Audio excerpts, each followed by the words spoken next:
Don Hotchkiss has joined. Thank you, Commissioner. I can hear you.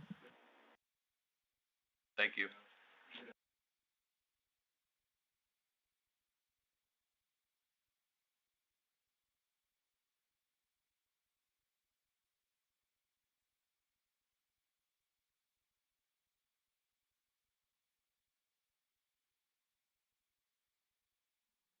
I'd like to officially call the December 10th, 2025 meeting of the City of Las Vegas Historic Preservation Commission to order. Will the clerk please call the roll and determine if we have a quorum and which commissioners may be on the conference call? Thank you. Chair Stodel? Present. Vice Chair Laramie? Here. Commissioner Levine? Here. Commissioner Hotchkiss? Hotchkiss here on the phone. Commissioner Serfas? Here. Commissioner Cosgrove? Commissioner Cosgrove on the phone here. Commissioner Palacios? Commissioner Moody? Here. Commissioner Perdue? Here on the phone. Commissioner Grimmer? Here. Commissioner Harper? Here. Commissioner Seabrandt? Here. Commissioner Gillespie? Here. Thank you. We have 3 members on the phone. And we do have a quorum. Yes, we do. Thank you. Agenda item 2, again to the city clerk, has the announcement of the meeting of the Historic Preservation Commission. Are we in compliance with the Nevada State Open Meeting Law, NRS 241.020? Yes, we are in compliance. Thank you.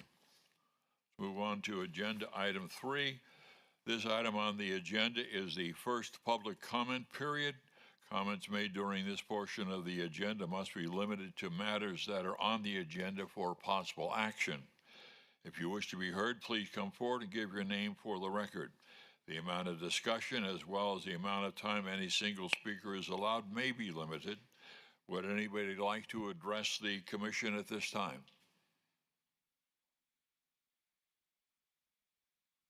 Seeing and hearing none, we'll move on to the 4th item on the agenda, which is Chair's announcement, and the Chair at this point does not have any announcements, so we'll move on to Agenda 5.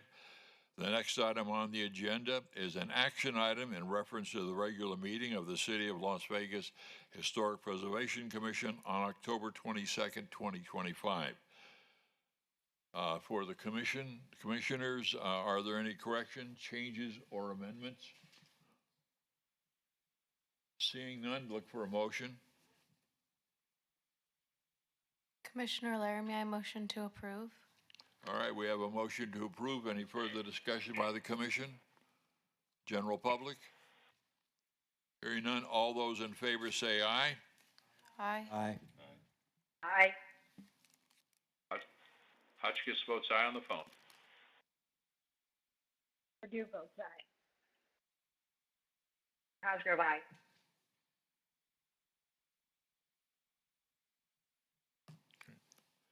Thank you all. Motion passes. Item number 6 is subject is 25-0565-HPC1, a report by Jay Dapper, principal of the Dapper Companies, regarding the status of the Hunters Theater located at 1208 East Charleston Boulevard. This is a report and discussion agenda item. It is not an action item. The purpose and agenda of this item, the historic 1944 Hunters Theater, was purchased by the Dapper Companies on March 31st, 2021. A portion of the sales agreement that the new owner signed is a settlement agreement that transferred the responsibilities of reviewing and monitoring the rehabilitation of the Hunters Theater from the state of Nevada to the City of Las Vegas and the Historic Preservation Commission. Among other obligations of the Dapper Company, it was to nominate the property of the Hunters Theater to the City of Las Vegas Historic Property Register. The HPC voted to add the theater to the Las Vegas Register on May 26, 2021. As part of the review and monitoring of the property in the settlement agreement, Mr. Dapper is legally required to report to the Historic Preservation Commission on a quarterly basis on the rehabilitation of the Hunters. The 4 reports from the Dapper Company are not simply a request by the HPC, they are legally binding part of the agreement. This report is the 3rd for the year. The first was made in January of this year. The next report was made on August 27th. No backup material was supplied for today's report. Dr. Seabrant? Seabrant, for the record, I have no further comment other than what you said, Chairman Stodel, and Mr. Dapper is here to give his update. Great, thank you very much. For the record? Hi, Mr. Chair. Jay Dapper, Dapper Companies. And do you need my address? No, okay. Nice to see the board. Thank you for your time today. So I know I was here a couple of months back. Since then, I'd like to give you guys all a little bit of an update. We've conducted a in-person walkthrough of the property with Diane. And I don't remember what the date on that was, but I believe Seth Floyd was also at that walkthrough as well, which I think that you guys do that annually, correct? Yes. So, and I don't know if that's in any of the materials, but we did meet on site. We did do that walkthrough together, and that was completed. Well, for the record, the legal agreement calls for an inspection at least twice a year. And I think this is the second, if I'm not correct, that you, Dr. Seabrant, you've made? Seabrant, for the record, no. The first walkthrough was scheduled in April, and I was out of commission with a medical issue, so was unable to do that walkthrough. So we did our walkthrough in October. But this was an issue for the city, not for Mr. Dapper, that we had planned to do that. So he's, Correct. Okay, great, thank you, thank you. Okay. And then, so we did that walkthrough. As a little bit of an update from the last time that I was here, the architectural firm that I hired to do the plans for the renovation of the theater, Ginsler, they have completed their plans, and they have the ability to turn those into the city. But as part of, well, I'll say a greater update, we've been in talks with a lot of great local organizations that are in the arts and the theater space, both some theater and then some that are musically oriented and some others. And there was a new consultant that was hired that specializes in both performing arts and music. And that consultant has made some recommendations to change some of the plans that we've created. And so we are right now evaluating whether or not to make some of these changes that they've recommended.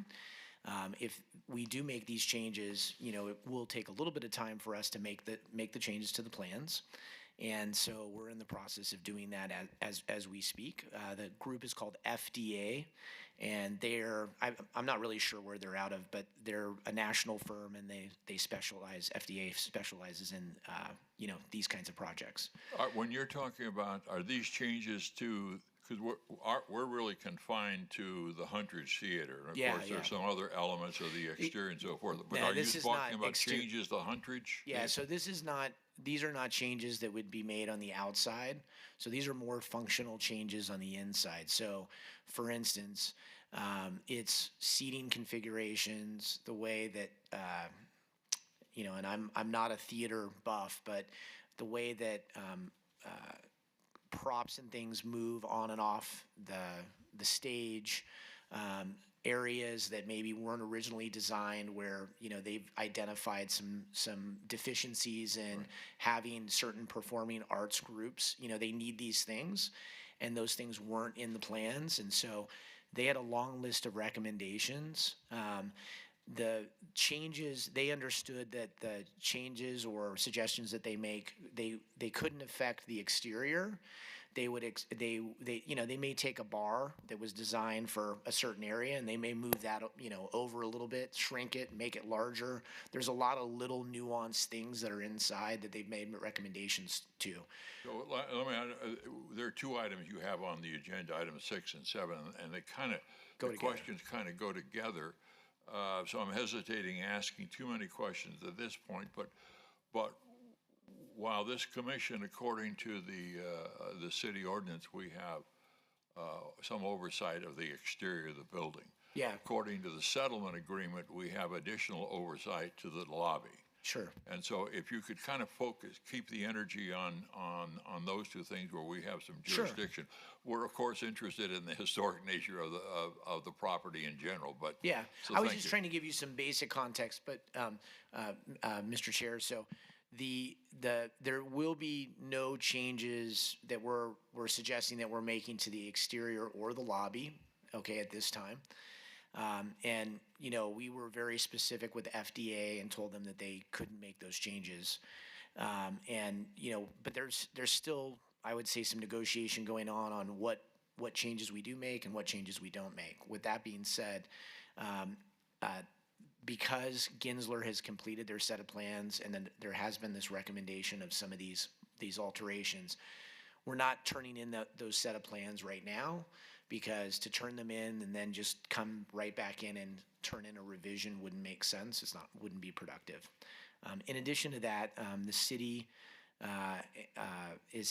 has a large project. I believe, Dr. Seabrand, it's called the Charleston Sewer Project or Charleston The CBRN, for the record, it's the Charleston Storm Drain. Storm Drain. Sorry, this Charleston Storm Drain Project.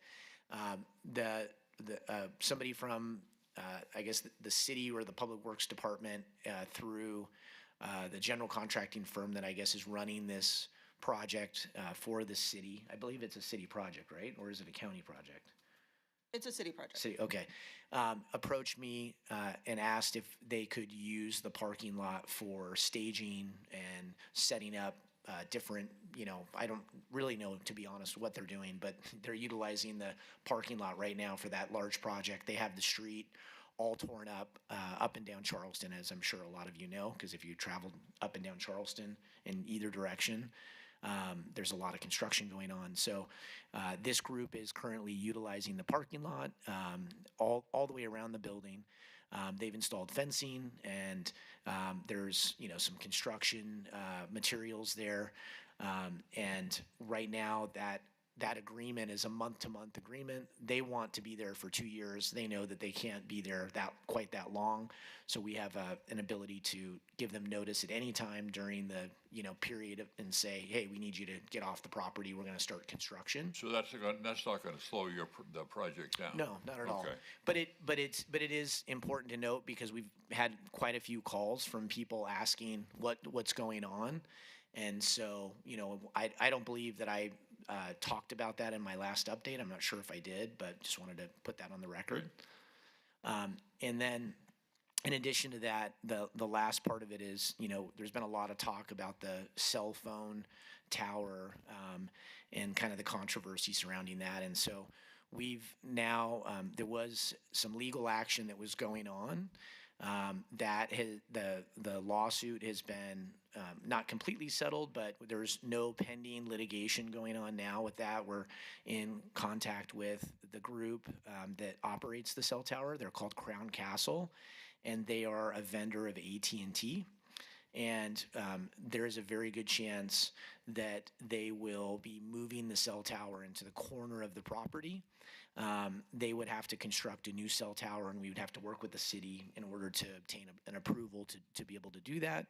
And we're in the very final stages of confirming, you know, that they want to move forward, construct a new cell tower, and be at the back of the property for a very long time. That's a very good thing because the cell tower currently is just a few feet off the back of the Huntridge Theater, kind of looms over the top of it. And although their lease is coming to an end, so if we do nothing, you know, in the next couple of years, their cell tower will just have to go away. Keeping the cell tower there, you know, is from a long-term perspective, we wouldn't renew the lease in its current location. But we do have a willingness to renew the lease in the back corner of the property where it doesn't affect the building. And then other than that, you know, we continue to maintain regular security at the property. Now the entire property is fenced. The security is 24 hours. We actually have our security office is inside one of the retail buildings that's there, which is, you know, on the same property, but just outside of your purview. But our security and maintenance office is in there, and those guys are in and out of that building all the time. It's alarmed, fire sprinklered. We get regular inspections, from our fire sprinkler company. And as Dr. Seabrant and Seth Floyd saw, the property is in good condition from, when we originally cleaned it up.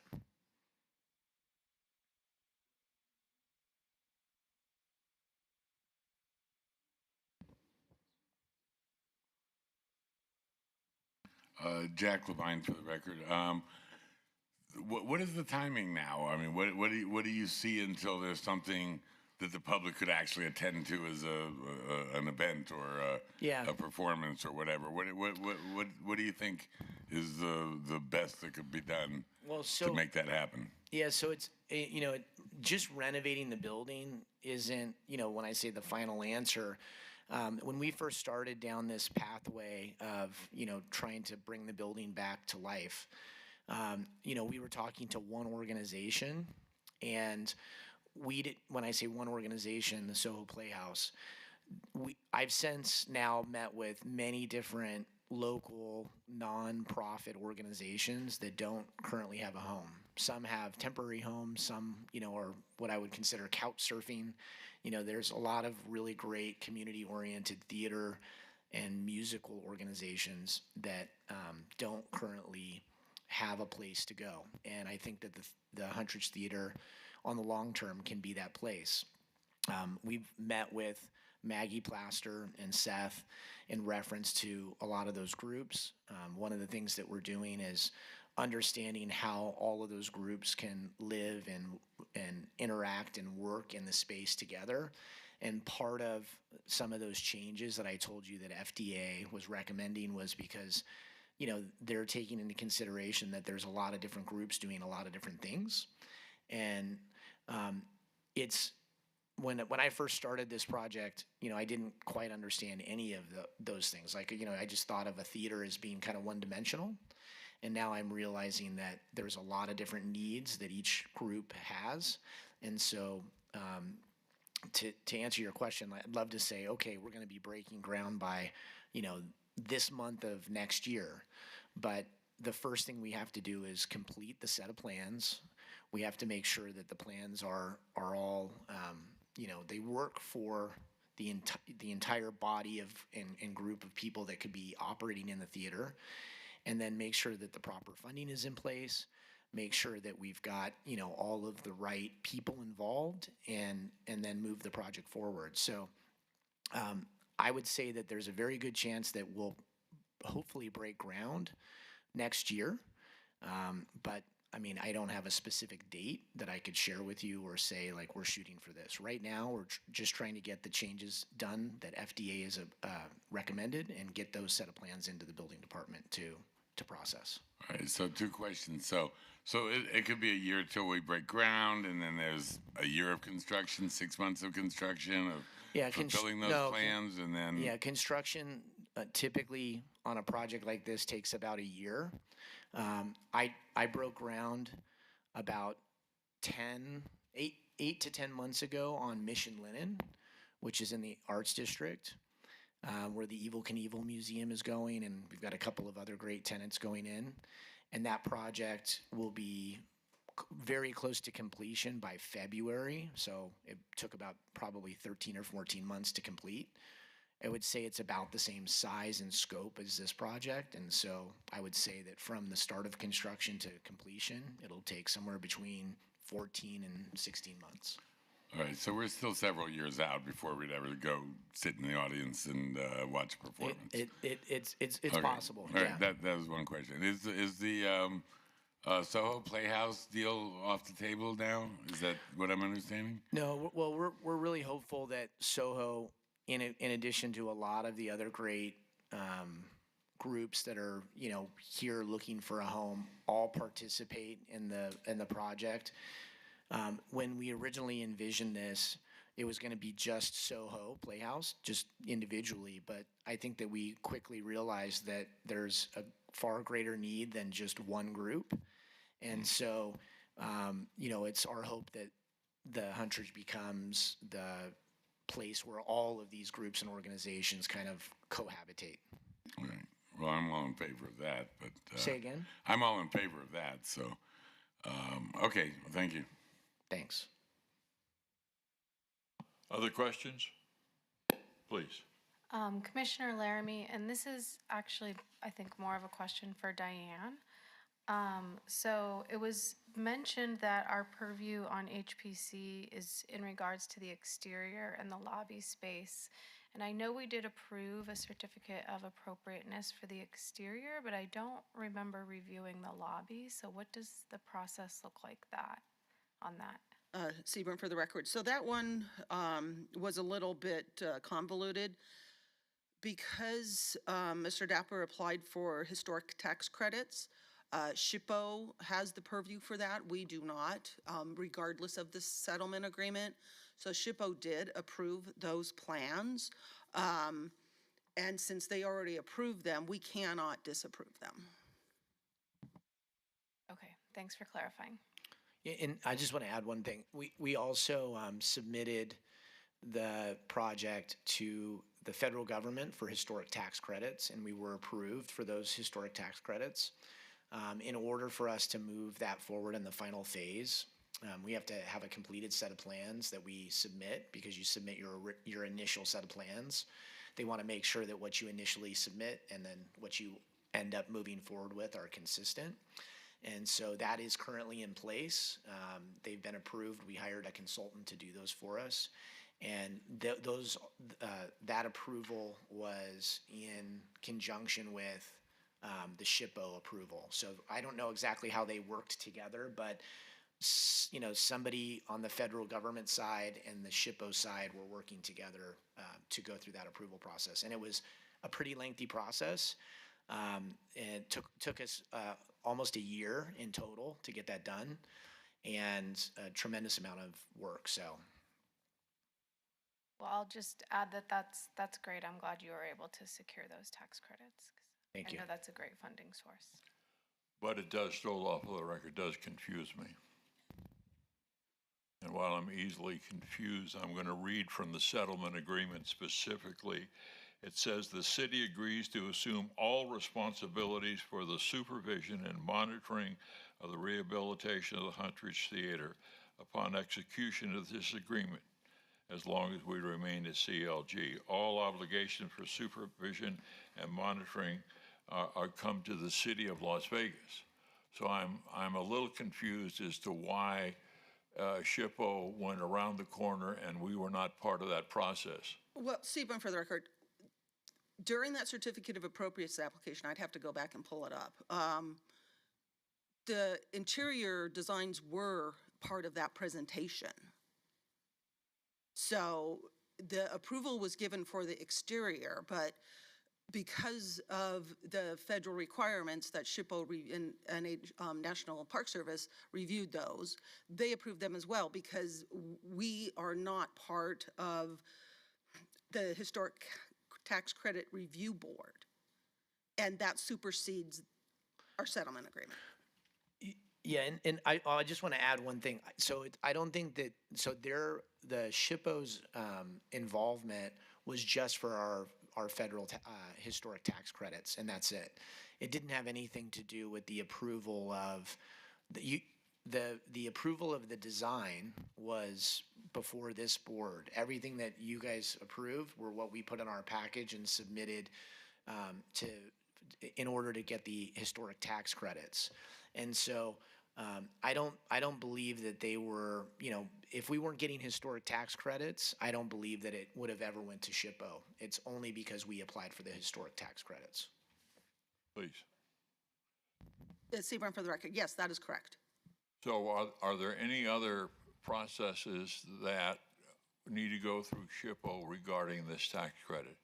Not that I know of. We've already received so we submitted our application to I believe it's the Park Service, and then the Park Service in turn submits our application to SHPO, and then SHPO approves it. It goes back to the Park Service, and then the Park Service issued us a historic tax credit commitment, I guess is what you call it. Yeah, I guess I was just concerned with the word that the city assumes all responsibilities and whether or not the tax credit should have come before the HPC and before the city council before it was approved. But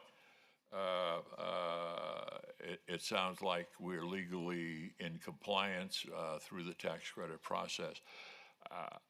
I will continue to revert back to the word all responsibility has been shifted because it provides the HPC, this legal agreement provides the HPC with additional oversight that it normally doesn't have.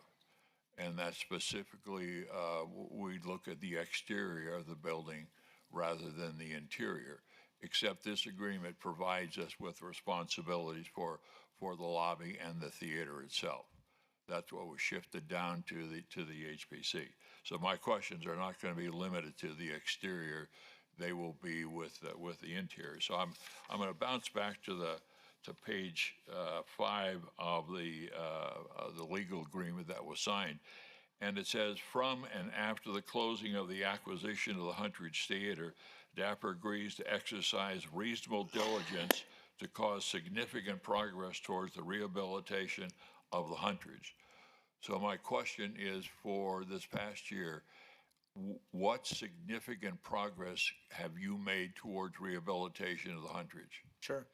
I think probably the most important part, which is the set of plans that have to be turned into the city in order for us to be able to move the project forward. So that set of plans includes civil engineering, life safety, mechanical, electrical, plumbing, all of the things that are required in order to be able to renovate a building, and it's probably the most complicated part of it. It's the plans for the landscaping, the civil engineering right now. So a big part of our civil engineering actually changed with the project that's going on right now. So two major projects that happen. The one that's going down Charleston, which is the storm drain project, and then also there's the BRT project that went down Maryland Parkway. And so we actually ended up having to do a small revision to our civil engineering plans, because where we had our curb cut on Maryland Parkway, the BRT project, they ended up wanting to install a large bus stop, which we weren't super happy with, right in front of the Huntridge Theater. So if you go by there today, there's a big structure that's been erected and that's there. We actually had to move our curb cut over in order to accommodate the BRT, the Regional Transportation's BRT project. Right. So the significant progress, I would say, is very significant, because we're now, from a plan perspective, without these changes, we could conceivably submit those plans and move things forward. But as I said, there are some small revisions that we're making. So the plan that was submitted to SHPO, the construction plan, I think was part of the tax incentive. Well, yeah, the overall plans, but the construction drawings, right, which are the CDs, those include the mechanical, electrical, plumbing, right, life safety, civil. Yeah, so that's what was advanced and completed this year. And so, yeah, I would say that we made significant progress. The beginning of the year, maybe those plans were at 50% or 60%. Today those plans are completed, except for these revisions that we're talking about. Further questions, comments? And Mr. Chairman, Seth Floyd for the record. So I think you're kind of going into the next item. If you want, you can open both at the same time, or you can close the report and open item number 7, which is the item where you'll be voting on the reasonable diligence to cause significant progress toward rehabilitation. Thank you for that. I had other questions that deal with 6, which is the quarterly report. And of course, it overlaps into the next item, which is whether or not Mr. DAPR has complied for the year with all of the elements. But this is specifically dealing with rehabilitation in his report for this quarter. But I think you're right. The questions can be asked both in item 6 and item 7. So unless there's further comments or questions from the commission, we will move on to agenda item 7. So we will start with that.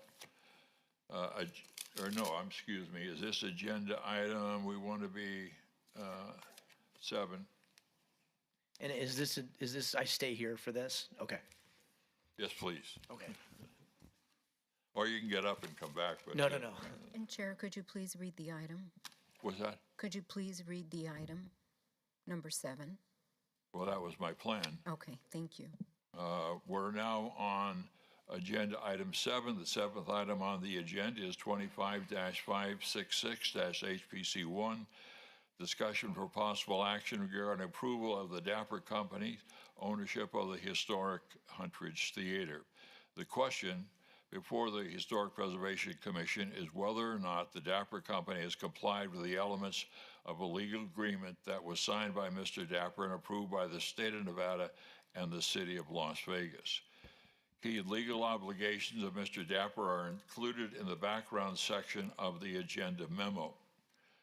More than a year of negotiations, the Huntridge Theater, after more than a year of negotiations between the state of Nevada, the city of Las Vegas, the previous owners, and the new owners of the Huntridge Theater, an agreement was signed. As part of the purchase agreement, it's a legal settlement agreement, and it requires Mr. Dapper, among other actions, to report, as we had in item 6, 4 times a year to the Historic Preservation Commission that he, in fact, has exercised, quote, reasonable diligence to cause significant progress toward rehabilitation of the Huntridge Theater. This agreement adds that, quote, progress towards rehabilitation is for the following but not limited to the items. And it goes on to list 4 or 5 different things, including the marquee and the lobby and so forth, but not limited to those things. So the responsibility of the HPC includes both the lobby and the theater itself, the marquee, the monument signs, and the interior configuration of the lobby and the theater spaces. So it's not just the lobby, it's the theater itself. And I don't think we have seen that in previous reports.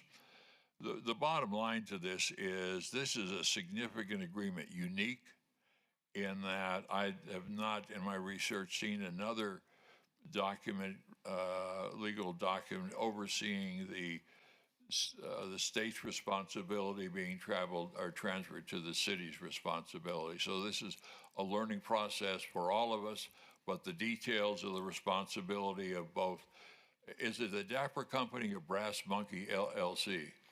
Yeah, that's just our legal entity. Yeah, it's just it's an LLC that we created, a single purpose entity to purchase it. We use that name because it's one of the names of a Beastie Boys song, and they were one of the last big acts that played at the Huntridge. So when we see Dapper Company, we're talking about the Brass Monkey LLC? Correct. Great, yeah. Thank you. So there are 3 separate distinct parts of the obligation in the agreement. There's a period that we're in now, which is called the pre-rehabilitation. Then there is after you're done a requirement that you follow certain things.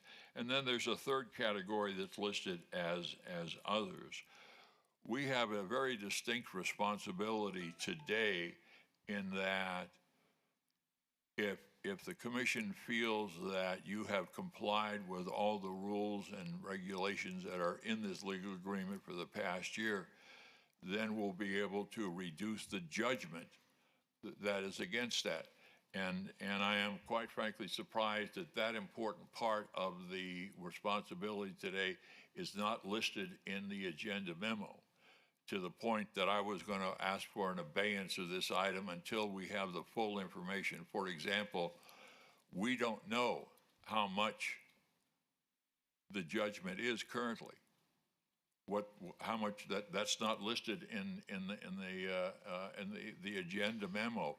Seaborn, for the record, I can rectify that right now. For when Mr. Dapper was here last time, we did 2021, 22, 23, and 24 The original amount of the liquidated damages is $389,925, so $389,925, and we did reduce it by $38,992.50 for all four of those previous years because the commission did approve the compliance.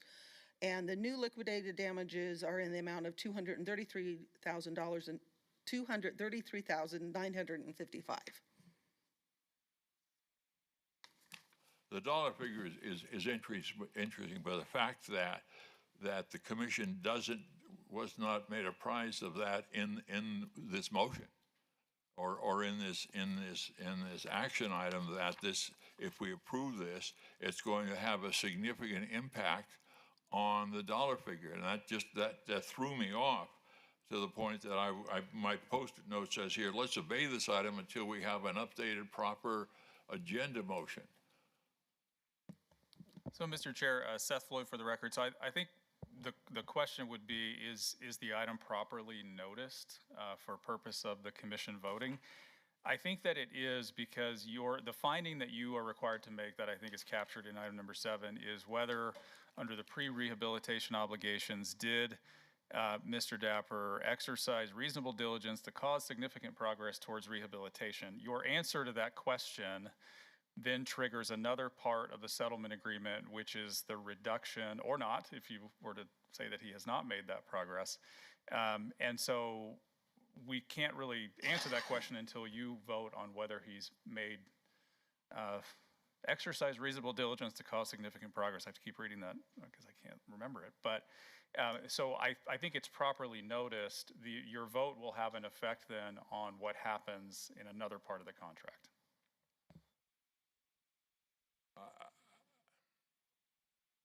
To me, that's not a satisfactory answer, in the fact that is the most important element, one of the most important elements of this item, and it's not listed here. We can say, thank you very much, nice job in this past year, all done, you can go now, but what it triggers is a substantial reduction in the financial judgment that it's not really against you. You just had to accept that. It was from the previous owners, and as part of the legal agreement, you had to accept that, so to speak. So it wasn't anything you did. It's what the previous owners didn't do. So there's not a slap at you, but the adjustment is part of the legal agreement. I was very surprised that wasn't listed in here, and we can move on. I'll ask the city attorney if we can move on. Otherwise, I'll ask for this item to be obeyed until January. Paul Mata, Deputy City Attorney.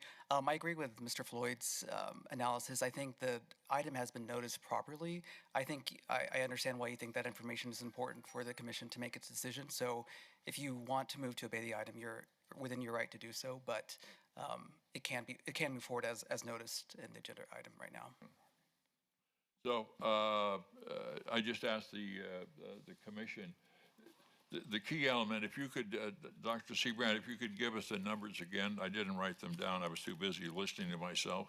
Okay, Seabrand for the record. So the original agreement, the Dapper liquidated damages in the amount of $389,925. We are able to reduce that number by an amount of $38,992.50 each year. Okay. And so because we did reduce it for 2021, 2022, 2023, and 2024, it reduced it in a sum of $155,970. That resulted in a new liquidated damages in the amount of $233,955. And Mr. Chairman, Seth Floyd for the record, I did take a look at how the item was agendized last December when you approved those numbers, or when you found that the reasonable diligence had been exercised last year, and they are agendized almost identically. The number or the effect of your vote was not included in the header for either of the two items. You did two items, one for the first 3 years, December of 21, or excuse me, March of 21 through December of 23, and then one for 2024. So we agendized them in the same manner that we did last time.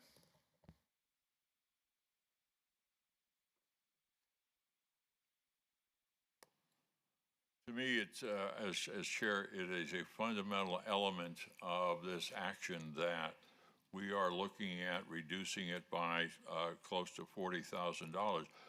This, by the way, within the legal agreement that Mr. Dapper, the mayor signed, the state signed, says that the historic preservation has the sole discretion to reduce this, and that's a phrase that's in the document. So this is a significant responsibility of the Historic Preservation Commission to review the things that Mr. Dapper, the Dapper Company, was supposed to do in this past year, including the fact that what bothered me even more about this item is you go to the second page and it says backup documentation, and the backup documentation, it says, is March 2025 update, August 2025 update. They're not there. Saber, for the record, I don't understand why they aren't there. They should be part of the backup. Those are the updates that Mr. Dapper gave on his previous updates in order for the commission to make that determination. I honestly don't know why they're not there, but I will check it out. Well, and March, you weren't here, March. No, Mr. Chair, It was obeyed, and then it was struck because it wasn't, Mr. Dapper wasn't able to appear the second time either. No, it was obeyed twice, so. Right. Mr. Chair, if you'd like me to come back at the next meeting, I'm not sure what has to be, put into the record, but I'd be happy to do that. Since I'm supposed to come in once a quarter, and I guess I would ask the city staff this, but happy to come in, I guess, in January, and I don't know if that would also suffice for one of the quarterly updates, or if I would then have to come in, I guess, the next month. Well, this is a matter not for me. It's a matter for this is an item, an action item, and both Seth and the city attorney have Mr. said Chairman, it. by the way, those items are in the backup. When you go to the agenda and you click on it, there is the agenda memo page that you referred to. Right. References the two updates. Those two documents are then linked to the agenda item. So they are there available. They weren't there before. There's one item in there that is, and I copied it. It's called. Maybe we're talking about. All right, Saber, are you talking about item 6 or item 7? Because Item 7. item 7, the two backups are included in the agenda, and this is the agenda that the city clerk sent to everybody 7 days prior to the meeting. If you looked at anything prior to those 7 days, it's not going to be in there, but once the city clerk and then Teresa again sends the email that says these are the agenda items and the backup documents, they are there. So I'm not sure why they weren't there. When you looked, but they are there. Well, they're clearly there today. They were there for the 7 days when Gabby sent the email.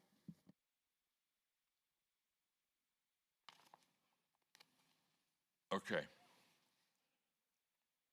So with the support of the vice chair, Dr. Seabrandt, and the city attorney's office, I will withdraw my comment regarding not seeing the March or August report. So with that, I think is there any feeling we should move this to January? We'd rather go ahead today. I have a feeling that we'd like to go ahead today. Didn't see any head shaking that we want to obey this item. Today. Okay, so we will move forward today. Thank you. And Mr. Dapper, it's all yours. Say again? You have a report to give us under Sorry, Seabrant for the record. So I think that we combined these two items, and so Mr. Dapper has given the update to explain what has been done for this entire year. And then there is no PowerPoint for this. There's just the backup that shows the progress that has or has not been made is what the HBC is going to vote on today, is if you feel he has expressed the, again, I have to look at it just like Seth does, the due diligence to make the rehabilitation efforts. And it's either that we as staff are recommending approval, so you can either approve it or not approve it as a board. So there is a backup material that is here. Any questions for Mr. Dapper? Please. Commissioner Laramie, so just a couple of clarifications quick, and then I do have a couple of questions for Mr. Dapper. So just to make sure I'm understanding the kind of the numbers right that you presented, the remaining amount that at this point in time Mr. Dapper is responsible for that we have the ability to reduce with this approval is $233,955. And with an approval this year on this item, we would reduce that by $38,992.50, and for every year subsequent until that's gone. That is, Seabrant for the record, that is correct. Okay, great. So then, Mr. Dapper, I'm just looking at your presentations from earlier in the year and just trying to kind of clarify some of the milestones that you mentioned earlier.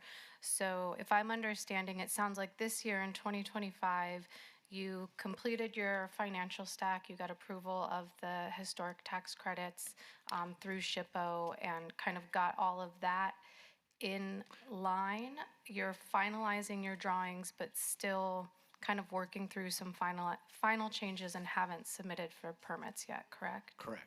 Okay. Great. So I'll just follow up and say that I personally think getting the financing kind of all in place and complete is a major milestone and does demonstrate substantial process. Excited to see the permitting drawings submitted. That's obviously your next major milestone that we'll look for next year. And I would support approval of the item. Just a quick question. You have all the money you need to do what you need to do. Well, when you say have all the money, so part of this is bank financing, and then part of it would be incentives. So we've gotten, a great deal of incentives, but there's still parts of that we have not gotten. So, Commissioner Laramie, so when you said, I think you used the word capital stack, but so there's a lot of pieces and parts to that. So one of the things that you have to be is permit ready in order to be able to, put financing in place. It's very difficult to go get bank financing for any project when you don't have a set of permits. And so one thing doesn't happen before the other. And so understand that, we have gone out and seeked, various, things like the historic tax credits, which is part of our capital stack. So that's accurate. Today, no, I don't have my bank loan to do this, but I'm going to need to have a set of fully approved plans before I can do that. I guess we're both reading from the same where it says the financing, completion of financial stack to fully fund the Hundreds project was due in the fourth quarter of this year. When you say due, no, I mean it's just the chart that you gave us. Yeah, so that's we were showing a timeline, and I mean that's contingent upon us completing a set of plans, and that set of plans, as I've said, has changed. So unfortunately, one of the things that we have to do, I mean, just even some of the civil changes that we've had to make to accommodate the BRT project, it's not like we just draw those plans and we have to have coordination with both the Regional Transportation Commission, the person who's running the BRT project, and then also the city. And so I wish that, things went much quicker through the planning process, but what we've been working on this past year is probably one of the most important parts of the project. it's hard to see physical progress, very similarly to the Mission Linen project. That project sat idle for a number of years. I know we walked it together, Right. but today, if you go there, there was significant progress. But the majority of the progress that happens from a planning standpoint happens on the front end when you're, producing your set of plans. So, Yeah, I guess when you submit this, yeah. which says that permitting is going to be done by the third quarter of this year, financing the fourth quarter, construction begins in the first quarter of next year, and by the end of 2026, we're going to be open. Yeah. So this is not correct. Well, no, but that was submitted quite some time ago, and there's been some changes since then in which I've given updates to. So, as time goes on, a project evolves and changes, and when those changes happen, I'd love to just say we could just make a quick change and, go out and get a permit, but it just doesn't work that way. So, yeah, I acknowledge the fact that, we put together a timeline, and some of those times have changed a little bit. Other questions? Comments? Please. Commissioner Harper, you mentioned that you're expecting to have the plans completed in 2026, first, second, third quarter. Do you have an idea on that? Well, yeah. So the plans are they're currently completed. The only thing that we have to do is just firm up the changes that FDA has made a recommendation to. Once those can be agreed upon, part of the recommendations that they've made, like we have to make sure we're working within the bounds of the approval that this board has given us. We also have to make sure that the city, is okay with, any changes that they suggest. So it's my hope that we get those completed and in, as quickly as possible. Making changes to plans is never, it's not ever something that I want to do because it takes time and money. And listen, I have debt service and property taxes that I pay on this property every month. There's cost to keep security around the building. It's not like, for me, advancing the project is a very positive thing, and that's what we want to do. So, but we also, when you're dealing with an old building, and all of the older buildings that I've rehabilitated in downtown, it takes a lot of work and time and dedication, and it hasn't been ideal. There's been a lot of major projects that have happened around the theater. We thought that the BRT project wasn't going to really interrupt us. In fact, we had a bit of a commitment from the people who ran that project that they were going to relocate the bus structure away from the front of the theater. And, we ended up losing that battle or fight, whatever you want to call it. And, it caused us to have to make some changes to our project. And so, each one of those things that happen, it pushes the timeline out. So. All right, any further questions? If not, we'd look for a motion.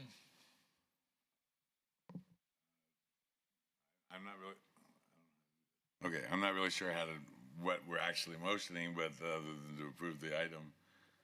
Sebring, But I'd be willing to do that. Sebring, for the record, I believe Commissioner Laramie already has an approval on the record.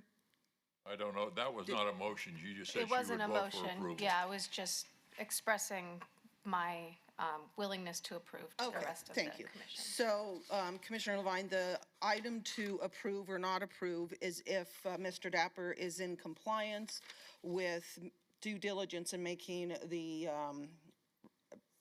significant rehabilitation towards the theater. All right, I would go for that, and I would express, I think, the opinion of that we're in a hurry, and we hope you'll take that into account, that we would like to see this done just as quickly as possible. I don't believe there's been any intention for you to stall the project or hold things up. So in my opinion, I move for approval. Thank you. Further discussion of the commission? Please. Commissioner Grimmer, for the record, I would agree that I'm pretty impressed that with the progress that's been made this year, and like Jack said, obviously we'd like to see those plans get approved as soon as possible, even with the edits. And also, I'm pretty supportive of the efforts that y'all have made to include a lot of the nonprofit organizations in this. Having a lot of buy-in to it is gonna help its success in the future. Thank you. Further questions, comments? General public? Hearing none, all those in favor of the motion say aye. Aye. Aye. Aye. Hotchkiss votes aye on the phone. Purdue votes aye. Cosgrove votes aye. One more. Is that it? Do you want to ask if anyone is opposed? Oh, I thought there was one more person on the telephone. No, there's only 3. Motion carries unanimously with the chair voting in favor. Mr. Dapper, thank you very much. Look forward to hearing the next update. Thank you, Mr. Chair. Thanks.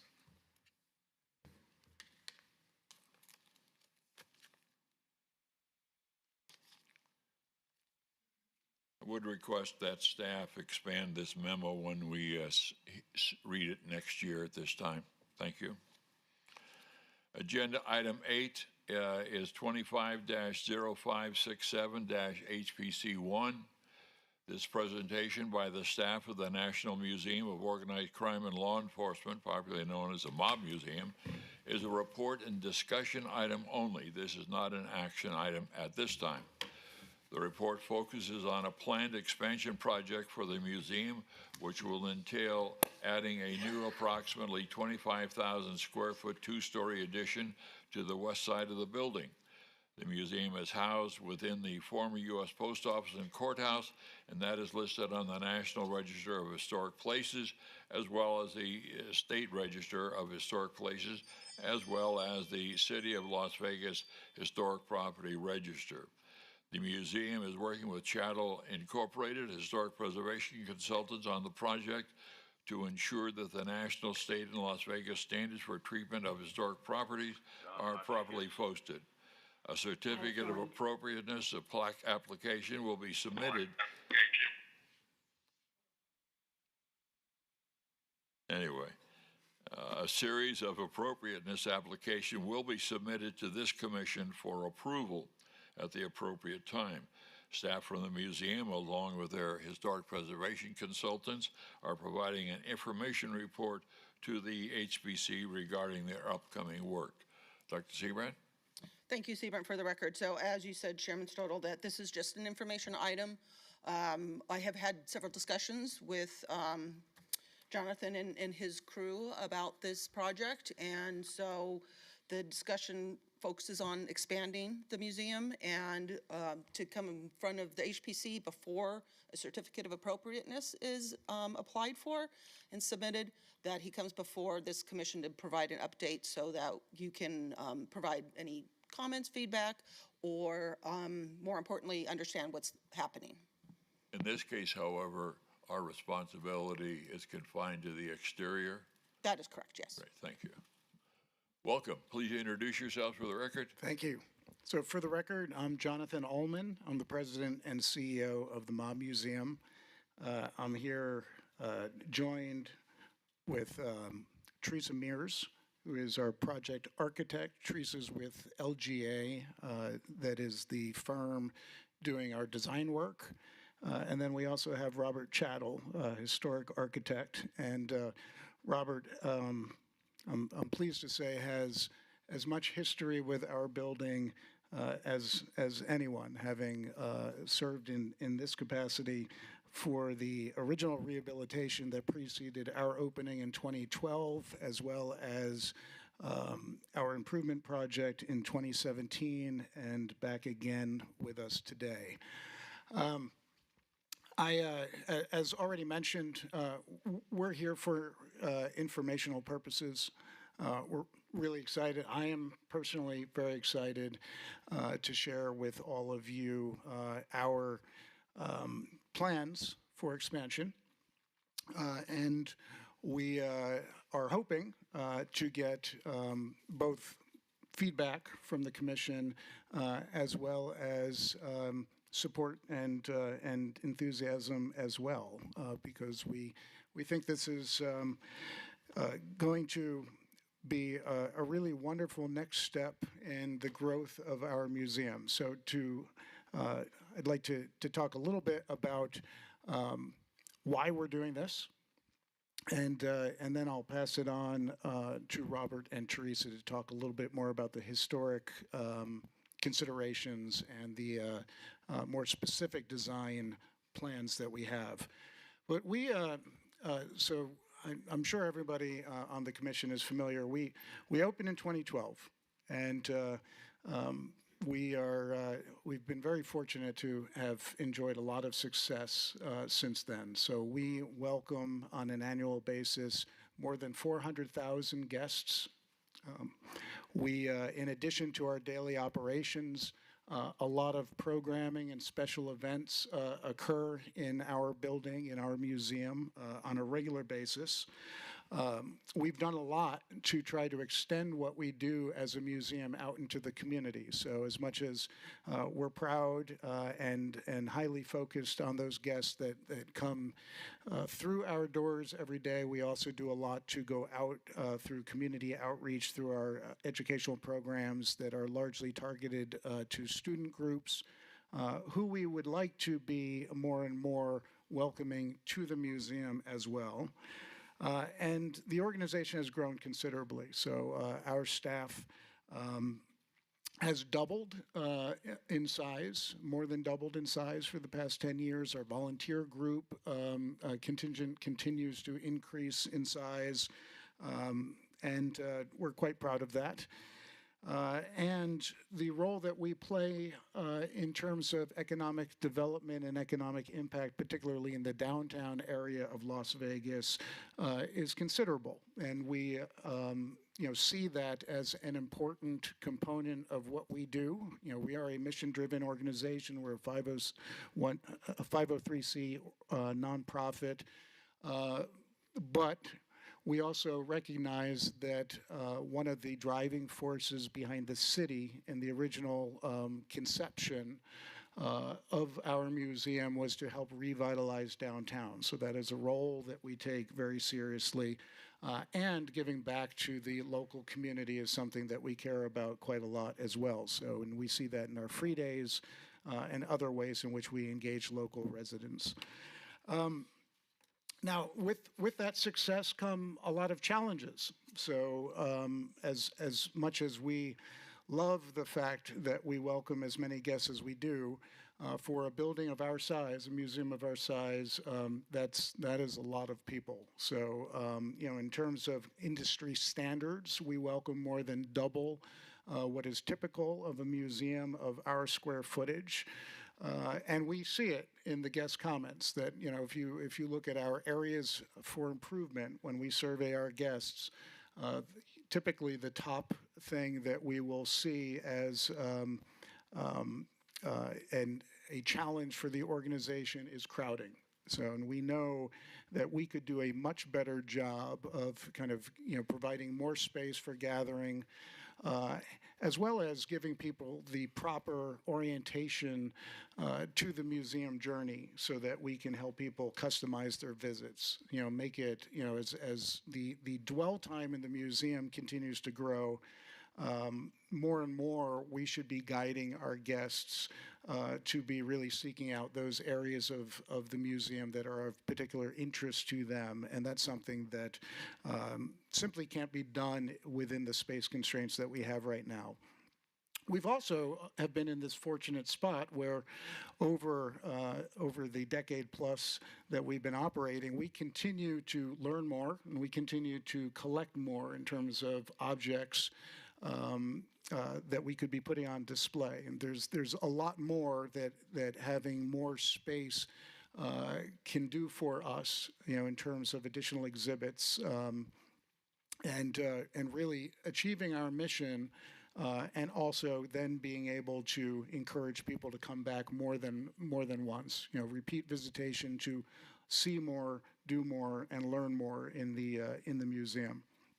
And we also have increasingly found that we often compete with ourselves for space within the museum. So currently our courtroom is the historic core of the building. It's a very special space. It's the largest gathering space that we have in the museum. And so it's really important for part of the regular visit when guests come to purchase a ticket and explore the museum. It's also the space that we use for our public programs. It's also a coveted space for private events. And we know that if we were to expand, then that allows us to free up these spaces that we are, now, nice problem to have, constantly asking ourselves what is the best, highest and best use of those spaces. So we've been working on a plan, and I'm going to turn it over to Robert now to provide a little bit more of the context, before we get into the actual design. Thank you, Jonathan. So in these two images, you see a historic image on the left showing the former post office and courthouse in the city park, with the very early city hall to the east. As you know, the property was developed by the federal government and transferred to the city of Las Vegas through a federal surplus properties transfer in 2002. So the city of Las Vegas owns the building and leases it to the parent company of the Mob Museum. The project that was completed in 2012 obviously was a different environment in downtown Las Vegas. And interestingly enough, as you may be aware, the Mob Museum has purchased the adjacent property. So that's now privately held by the Mob Museum adjacent to the city-owned parcel. So these are both opportunities and challenges for the team, but you should be aware that that's the primary basis of expansion plan. So it's a little bit difficult for us at the outset to build over that line between city-owned property and privately held property, and Teresa will cover some of that. Just a couple of comments about the 2012 completed project. The grant deed that transferred the property from the General Services Administration to the City of Las Vegas requires ongoing review from the National Park Service, basically in perpetuity. Interestingly, to kind of riff on the item that was before us, the 2012 project used federal historic tax credits. We continue to have dialogue with the National Park Service through the course of that project and the 2017 project, and we've reached out yet again to the National Park Service for review of this proposed project. We have received some informal comments. We're expecting something more formal. We've also been communicating with the Nevada State Historic Preservation Office. The project in 2012 received it's at least 8 grants from the state of Nevada, and those each have covenants that run, I think, 30 to 50 years, so we're well within still that period of review. So we've been working closely with staff in Carson City to review the project. We've not received comments as yet. I do believe that Liaison is listening to our conversation today. So we're thrilled to be at this point, but know that we are actively reaching out to receive comments. So maybe just a few things about the image that you're seeing. The building was completed in 1933. It's a neoclassical design that incorporates both architectural terracotta, glazed in this case of a buff yellow color, if you will, and brick, which is a blended sort of sandstone color brick.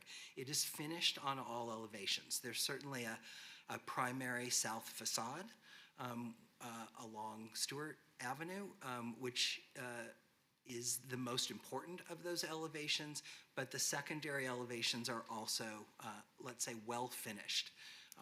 And the first image I showed was principally the south and west elevation. This is principally the north and west elevations. We were very careful, I think, in the first projects to really take a restoration approach to the facade. So it's, and the elevations, it's very much celebrated and celebrated as part of the history of the building. We did take some liberties. The loading dock in this particular image was infilled with new construction. It's done in a contemporary way. Teresa will show some of the other alterations that we completed in 2012, and our approach there would be reapplied to this expansion. So just a little something about the review process. We've mentioned the Secretary of the Interior's standards for the treatment of historic properties. Those are the standards that govern this new expansion. There's a substantial amount of written guidance from the National Park Service on how to make an appropriate addition.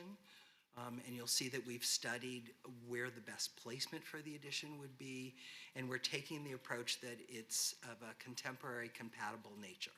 So we'll discuss a little bit more. Thank you, Robert. This is Teresa Mears, LGA, for the record. I'm going to share two topics with you today. I'm going to start with some of the study and thought process that the design team has undergone in developing this initial concept, so that the board is aware of where some of the design decisions have come from. And then I will share the preliminary design drawings in their current state for your comment. So we began the process by looking at precedent to analyze common threads of successful additions to historic buildings. And so this slide is just highlighting some of the things we identified, including scale being subordinate in both the scale of the addition and in the siting being set back from that primary facade, using a hyphen to articulate the separation between old and new. Drawing regulating lines from the geometry of the classical facade into the addition, regardless of the style of that addition. And then, I think importantly, connecting sensitively. The historic post office building has a very high level of refinement in all of its details. So the expansion should both match that refinement, but also be that considerate anywhere we're touching the historic building, ensuring that we provide a refined detail that meets the standards set by the historic building. One of the primary precedent projects we looked at is the Wallace Annenberg Center for the Arts in Beverly Hills. I share this with you it's a similar example of a project providing an expansion to a 1930s post office and doing so in a contrasting style, but with sensitivity to the original building. For this project, one of those critical details that we identified is the need to connect into the building. So looking at strategies for converting a window opening into a door opening in a way that's sensitive. This is a summary of several of the approaches considered. So at the JAM, using a contrasting material, such as they did at the Wallace Annenberg Center, matching the existing material in place, or simply providing an open threshold to maximize circulation. Luckily for the design team, we have precedent on site for this, as Robert mentioned.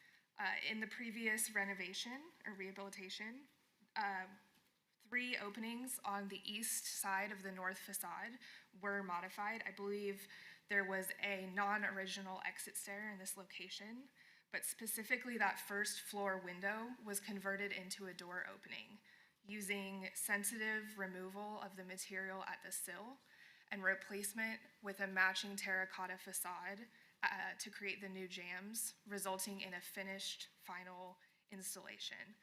And this methodology would guide the design team in our proposed connections that you'll see further into the presentation. We also did a pretty significant study of where the expansions should sit on the site. Because the existing building is not actually centered on its parcel, there is less space available to the east. So the primary areas of focus in this study were expanding to the north or expanding to the west. As Jonathan mentioned, one of the challenges the museum faces is crowding. And that crowding is especially evident in the arrival sequence in the ticketing and lobby. I will say the Mob Museum hospitality goes a long way to alleviate that, but that's one of the goals of this project, is to address that entry and arrival strategy. So locating the building on the west allows us to have that proximity to Stewart Avenue and to keep any new entry sequences on the primary facade of the historic building, retaining the importance of that main facade. Two different strategies were considered for entry. The first I'll talk about is the possibility of reusing or continuing to use the historic stairs and the entry that the Mob Museum uses today. Several challenges with this approach. First is accessibility. There is a wheelchair lift at these stairs, but that's not a preferred accessible route. Also, in the 1930s, this was perfectly acceptable, but there is no vestibule, which does not really meet modern environmental standards for building entry. And any work that would be undertaken to provide more space at this lobby would have significant impacts on the historic interior and the operations of the museum. So the other strategy considered was creating a new main entry off of a plaza on Stewart, allowing for a democratic entrance where any guest could enter the building unassisted. The historic stairs in this case would remain in use, but just not as your primary entry for ticketing at the museum, still in use for special events or potentially access to the retail store. The project team also did several iterations of massing studies, again with the scale and subordinate nature of the expansion in mind, looking at using fewer stories to reduce the height and divide the new addition from the original building with a glass hyphen. For the exterior material palette, the intention is to balance continuity and reinterpretation of the historic material palette. So using warm masonry materials to reference the brick and terracotta facade of the building, and introducing a new architectural metal screen that draws its geometry from the classical facade. So now I've covered some of the initial study and thinking. I'm going to share the current state of the design. So this is initial drawings shared for your comments, and as Robert said, they've also been shared with SHPO and NPS for their comment. On the site plan, you can see the addition is sited to the west of the building, set back to create a main entry plaza on Stewart, allowing for new entry to the museum and a dynamic public space. Also creating secondary plazas to the north and east of the historic building. Pushing the site traffic to the perimeter of the campus will allow the museum to truly have a campus feel and have a pedestrian core to provide continuity between the plazas and the interior spaces. On the first level of the building, the entry leads you into a lobby where ticketing and arrival functions would take place, and then connects into the program spaces in both the addition to the north and west and in the historic building. On the first floor, the proposed connection is in the northwest corner of the historic building, identifying 3 current window openings that would be replaced with doors. On the second floor, an upper lobby provides a vantage point both into the atrium space, allowing for views of the west facade of the historic building, and through glass to the exterior of the historic courtroom. This space has a connection proposed on the second floor, utilizing just the center window on that level, allowing the space to function as a pre-function space for the historic courtroom, and a setup for the museum program spaces located on the second floor of the addition. A very minimal basement is proposed purely to provide staff access from the new addition into the historic building. And the connection at this level is proposed to be a current exterior door, which is currently accessed as an exit stair and would be enclosed in a new basement enclosure. have some preliminary renderings to share with you today as well, starting with the new front elevation. The goal is that the expansion responds to and contrasts the existing building, telling a story about all that the Mob Museum has to offer. The lobby serves as a hyphen between old and new, both creating separation and allowing the west facade of the building to be expressed and viewed from the exterior. As you enter the new addition, we're in a multi-height lobby space with the west facade of the historic building on your right and new program spaces for the museum on your left.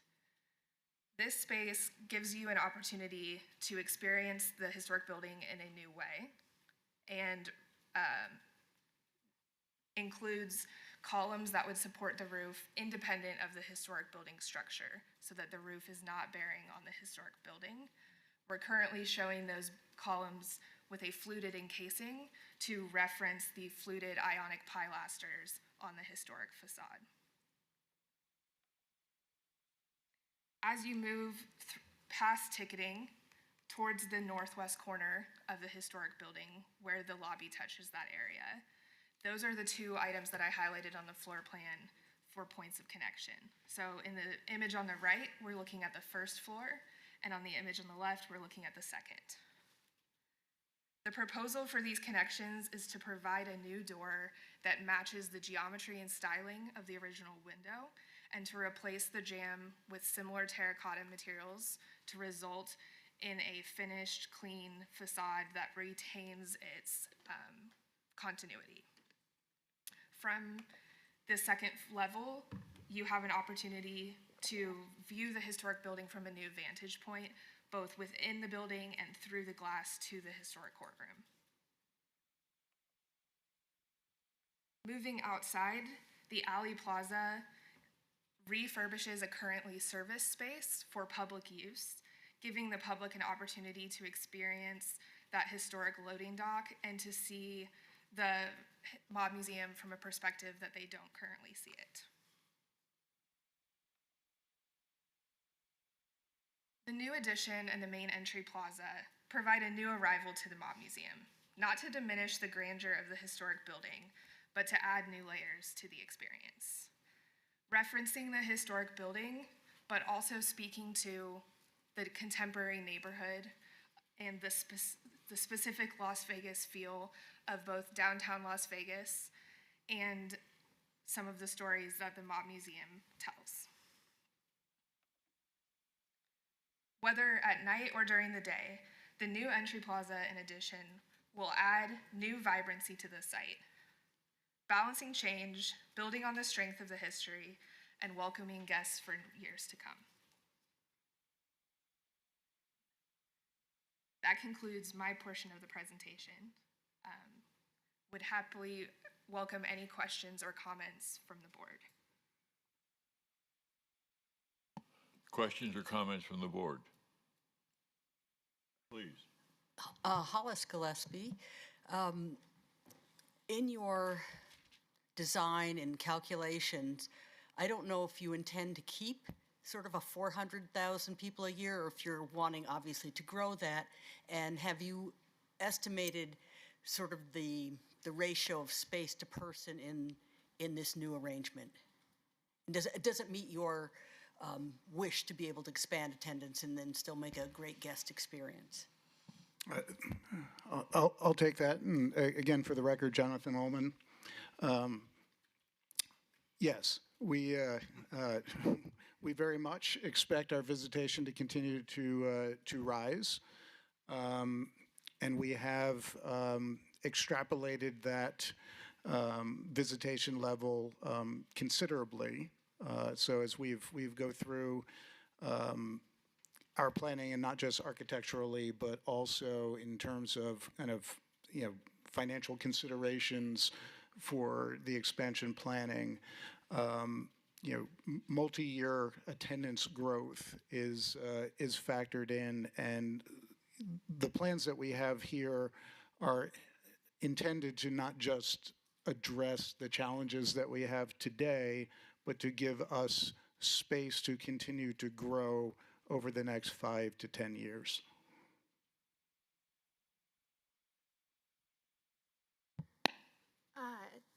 Commissioner Gramer, for the record, it's good to see you guys. As you know, I've been down to the museum and have a lot invested in the museum. So I know that our purview is primarily the exterior of the building, but have you thought about how you plan to repurpose the post office? Because, I mean, when currently you come up those stairs and you come into the post office with the windows and all of that, and that really makes quite a statement. If the entrance is moved around to the side of the building, which it totally makes sense that it would be, because you're right, it's a small entryway the way it currently is. But what are your thoughts on how to really still highlight that post office in section of the building? I'll take that again for the record, Jonathan Holman. So thank you for making that point, because the history of the building is something that we celebrate and take extremely seriously at the museum. So and you see that in a number of forms. There are exhibits on the second floor about the building. There are graphic and text panels on the first floor that explain aspects of the historic building. We've done a documentary about the building. We've just launched a new section of our website that is all about the history of the building. One of the things we absolutely do not want to lose in all of this is a sense of what is this building that people have entered, as well as the fact that one of the things that we really love about the way in which people engage with the building right now is on those front steps, the historic steps. Anytime you go past the museum in the nicer weather, you see people lingering out there, sitting on the steps and really enjoying themselves. And I think, and it is, you know, we can't quantify this, but if it is not the single greatest spot, it is high on the list of where people are taking photographs, in and around the museum, appreciating the grandeur of the building from the exterior. So we have not gotten into the details of, once we liberate the box office function from the existing lobby, if that is repurposed into a new entry, as we would like to do in this plan, because what we do see in terms of congestion on any busy day is there's way too much going on in the current lobby. People come up the front steps. They don't necessarily have familiarity with what we're all about and what they're supposed to do next. We are trying to direct them to the box office. They get on a line. We're explaining the different options they have. We're then sending them down the corridor to go get on the elevator to go start their journey. At the same time, other guests who have been in the museum and are now circulating across the first floor are either going back out the front doors, or they're going all the way back to the west end of the lobby to go downstairs into the basement area. In some ways, because of all of that kind of activity going on in that space, even though that entry up the front steps and into the historic lobby and where the post office boxes are is seems like the ideal way to explain to people where they are, there really isn't time to engage with the surroundings. I mean, people are there's a lot of transacting and moving. One of the things that excites us about this plan is that as we make more space in that area, and we're no longer trying to do box office transactions and having all of the guest flow compounded by welcome reception tables for special events and groups gathering, if we're able to relocate that, there's more opportunity for us to do activities in the lobby area that provide interpretation about where people are and allow them to appreciate that better.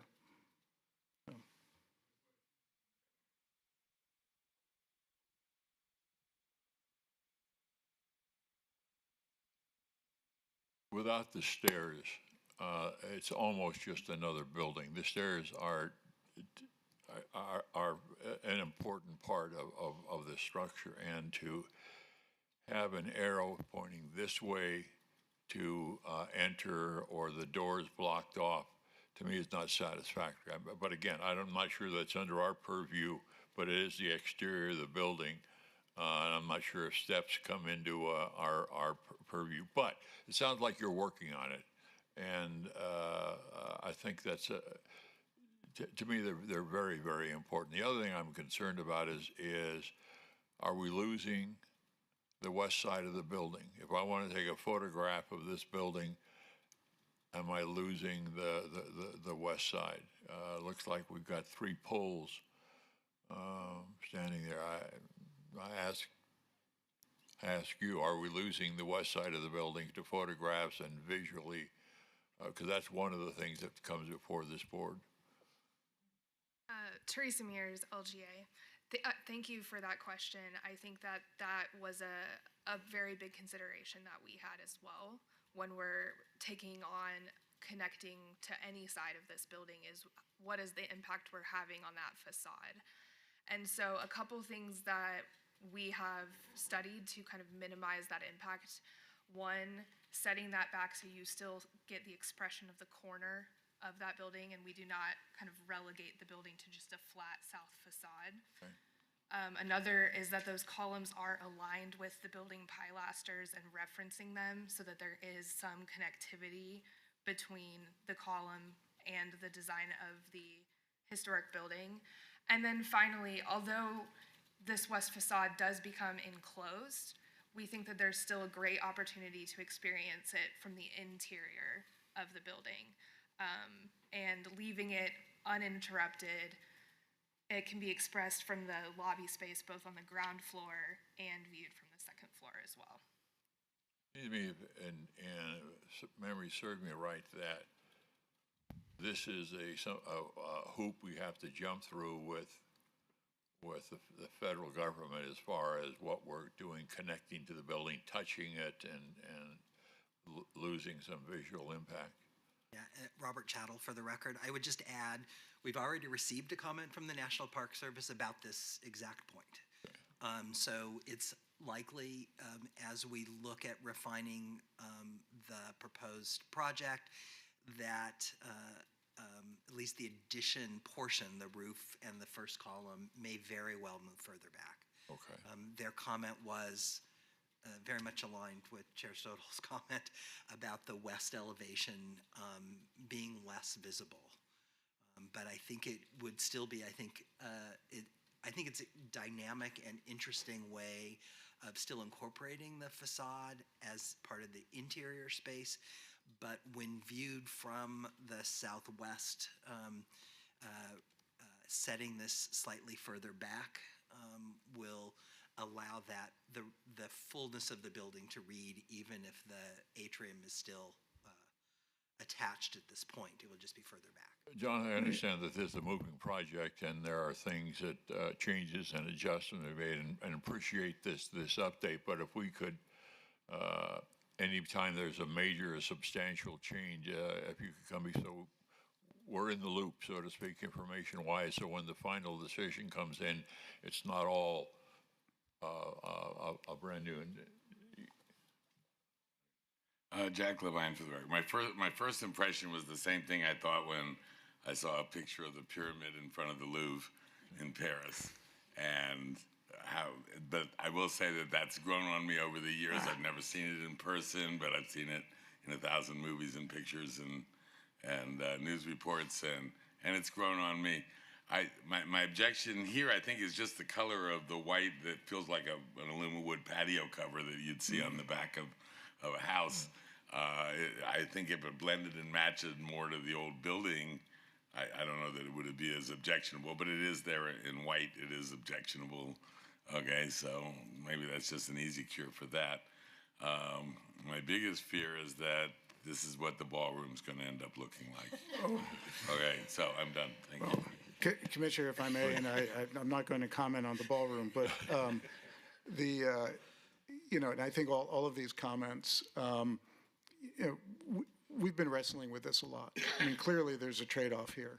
If we, and anything that you add is going to impact the external visibility of the building. What we do like in that trade-off, though, and I think, you know, both Therese and Robert spoke to this, that it does afford somebody inside that atrium to engage with the facade of the building in a way that they can't now. I mean, you can't get as close to the building now because of the landscaping, because of the drive. You can't get the higher perspective that you would from a second floor angle. As you know, and I know we went through the presentation quickly, but there is one of the renderings of the second floor, kind of what we've been regarding as the upper atrium, that allows you to look down and out and appreciate the west facade from kind of from a higher vantage point. This is, I think, maybe even on this slide, you can see the people that are up there on the kind of that balcony. Being able to, you know, to look out and take in that facade, and both on the first floor and the second floor, providing us with additional space in which we can put interpretation that help people understand the importance and the impact of this building and the history of this building. So, you know, again, there's absolutely a trade-off there, and I think your Commissioner, your comments about the, you know, the appearance of specific materials is something that we will put a lot more time and thought into, you know, far more than what we've done here with these simple renderings. One more. Just one more, if I could. The big issue downtown, especially it's affecting over in the Arts District, but it's everywhere, is parking. You're losing a lot of your parking. The last 3 times I've been to the museum. And it is, other than the Sphere, it isn't the #1 place that I take my out-of-town guests and visitors. So I do appreciate that you're there, and I love what you have. But the last 3 times I went, I had to pay to park, but there was nowhere to park. I ended up in a casino museum and walking through a casino parking garage and walking 3 blocks to get to you. So what is the parking? You're losing a lot of your parking in doing this. That is, Commissioner, that is true, and thank you for your visitation, and we hope to get to be #1. But as you can see on this, the site plan here, the plans do include new parking on what, you know, as Robert had mentioned early on, the parcel that we have purchased, the southeast parcel. So if you see where on this plan it's labeled Event Plaza, with the car kind of off about kind of 2/3 to the, I wish I had a pointer here, but that is effectively the property line, right where where that drive is, you know, where the plaza ends, and the current plan has a brand new parking lot that is on that southeast triangular parcel, as well as additional spaces to the north. Behind where the alley plaza is labeled, where you can see that kind of truck backing into the loading dock. And then within this plan, there is still, although we can't be certain of how things are going to develop on the property that's adjacent to us, but there is still additional parking that is the city parking spaces that are farther to the west. At some point, you know, to your point, parking is limited. You know, there have been some conversations with city staff about the addition potentially of another public parking lot that would be near us, that would hopefully offset some of the demand, not just for us, but for additional development in the area. But this is the answer that we have right now. All right. Well, don't forget about parking. Okay. Thank you. You go back to the original or the slide that showed the front or the west side.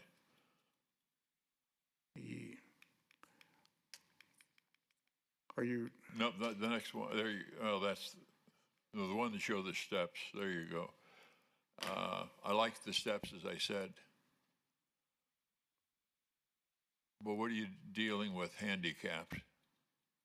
I don't see any slopes here. No, Commissioner, so there are, On the far west side? on the west side, yeah, behind the trees, so there is a ramp there. So these plans, this entry plaza has both the stairs that go directly towards the vestibule, as well as slightly to the west, you can see the ramp that will also have people meet at the top of the stairs that come off the sidewalk. So everybody is going much more easily right into the new addition, into the new vestibule. But it's also the furthest one. Yeah, I have become experienced with ramps, including the one in front of the city hall, which seems to be an afterthought. But this seems to be the longest route to get to the front.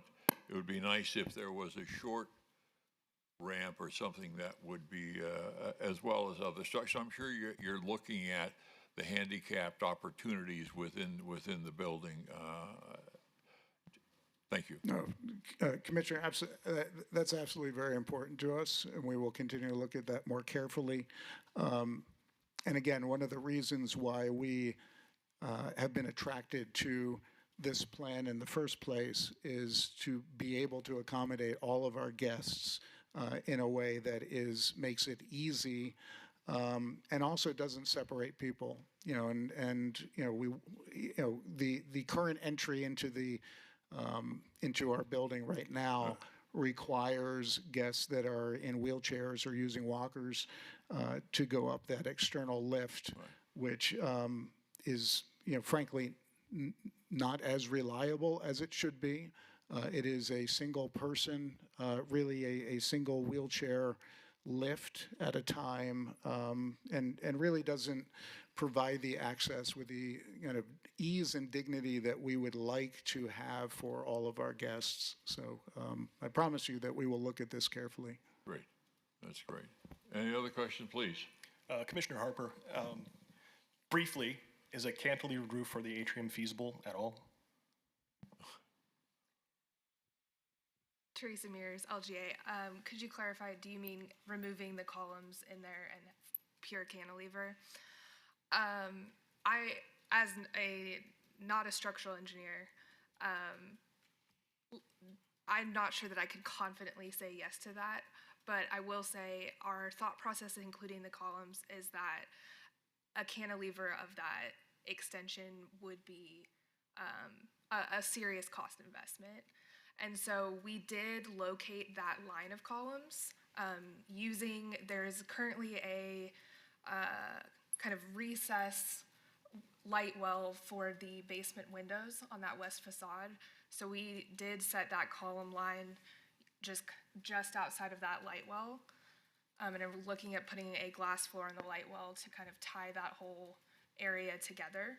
But where the columns sit and how that roof is supported is something that could continue to be studied, especially if this hyphen becomes shorter or becomes set further back. There may be additional opportunities for how to support that roof.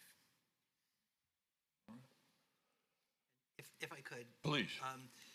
Chair Stottle, you started to ask another question about the federal and state review. In our process, we have already engaged Diane Sybrandt in the calls we've had with SHPO. We anticipate to continue that to be a collaborative effort.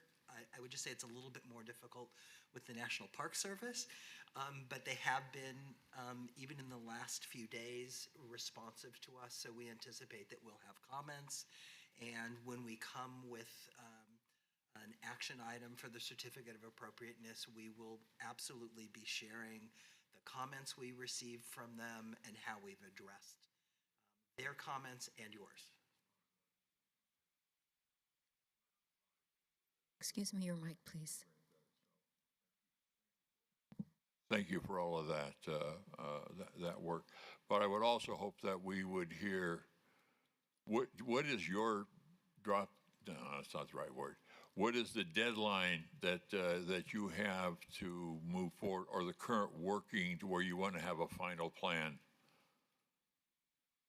I guess what I'm asking for is rather than you presenting us with this is the plan, if we could get an update like we talked before as we move forward, anything significant that Dr. Seabrand feels that could be brought before the commission, that would be great. So when we get closer to the final, we're up to date on what's going on.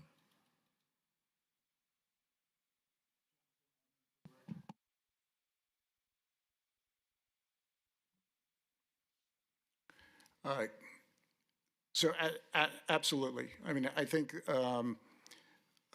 our goal for being here is to be able to incorporate the commission's feedback into our plans. So the last thing we're going to do is alter the plans in some significant way and then, come for the, effectively for the first time seeking approval from the commission.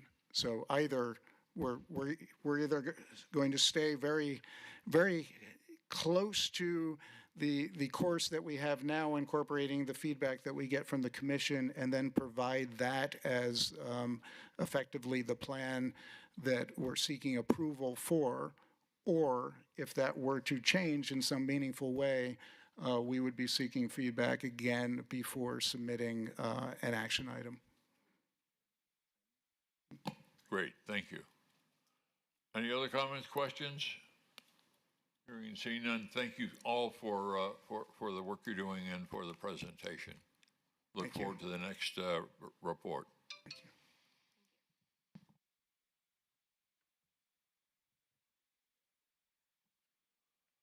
Let's move to agenda item number 9. I'm on 9. Agenda item 9 is 25-0568-HPC1. This is an action item regarding a request for a certificate of appropriateness application for the repair and restoration of windows, doors, and stucco at the main house of the historically listed Harrison House at 1001 F Street. In a nomination funded by the City of Las Vegas Historic Preservation Commission, the Harrison House, located, as I said, at 1001 F Street, is listed on the National Register of Historic Places. That was back in May of 2016. It was placed on the State Register on June the 27th, 2014, and before that, or at the same time, on August the 20th of 2014, you're on the city's Register of Historic Places. The owner of the property has submitted a certificate of appropriateness application and seeking approval for repairs and restoration.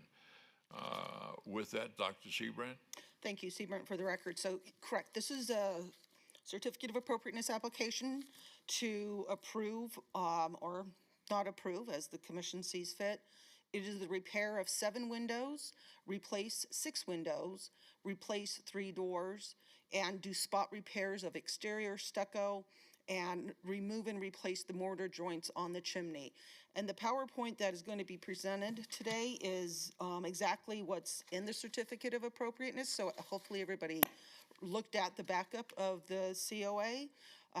There is, the first page is the key that shows the image numbers. On the second page is the site plan for the house that shows the elevations, and then the images of the elements that need to be either repaired or replaced, and then examples of the doors and colors that will potentially be used.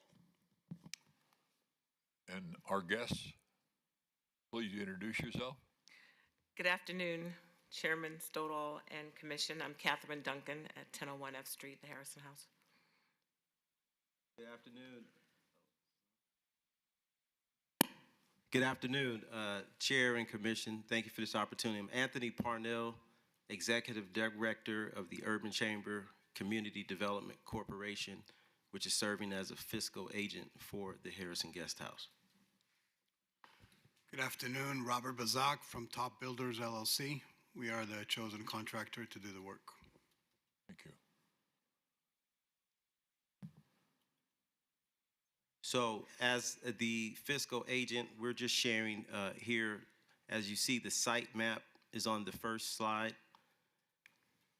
We also have photos of the different aspects of what we're seeking approval for, which has the pictures of the window here, the porch, door.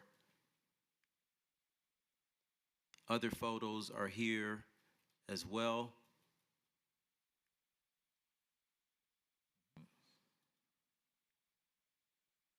Well,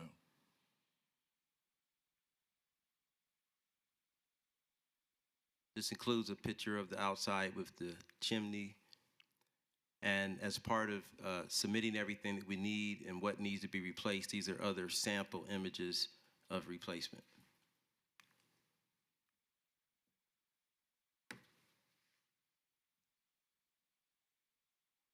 all right. Any other comments? Any other elements you want to present? Well, I didn't know how much you wanted to hear today, but as you know, we just celebrated Sammy Davis Jr.'s what would have been his 100th birthday. The Sammy Davis family and estate have contracted with our organization to provide future funding so that we can further program the house. So all year this year we'll be celebrating Sammy Davis Jr. and particularly we'll be looking at how to bring about better relationships between the African American and the Jewish community.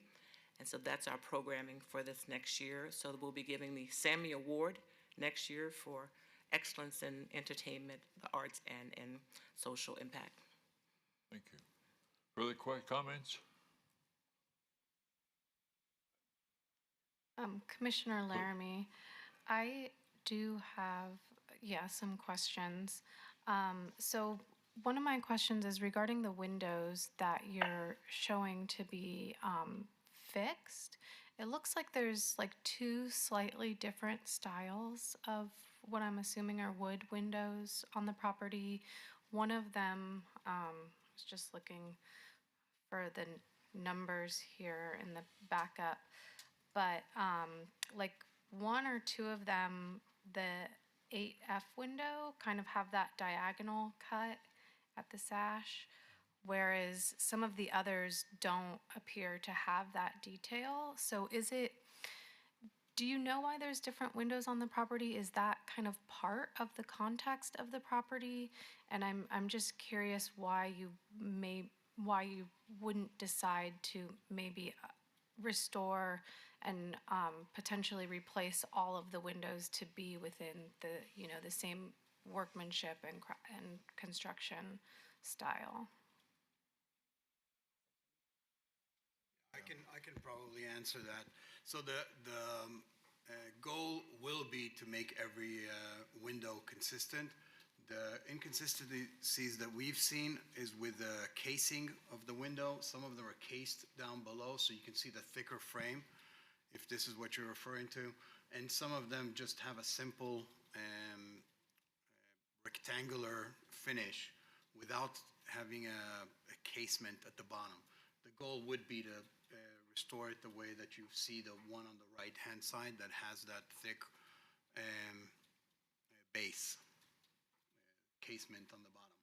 And I apologize, I'm probably not using the right terminology, but I'm looking more at the midpoint of the window, where the window is kind of sliding up under it, and it has those two almost like ear kind of diagonal points in the middle of the window versus where the other windows are.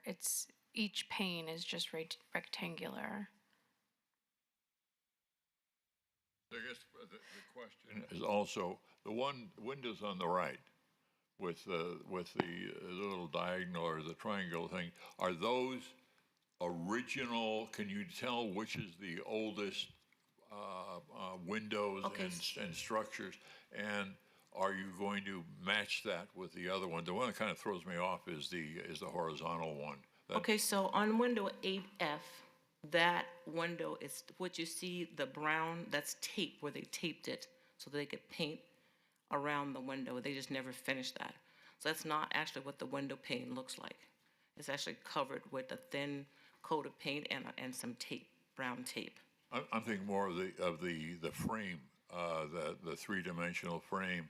That is an original, that's the original window from the next addition. What you're seeing is 3 separate additions on the house. Right.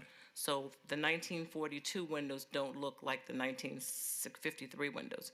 So you have 3 separate buildings all attached together. And the one on the right is from what era? So the window on 6F was the second addition. The window on 8F that's the bathroom to the original 1942 house.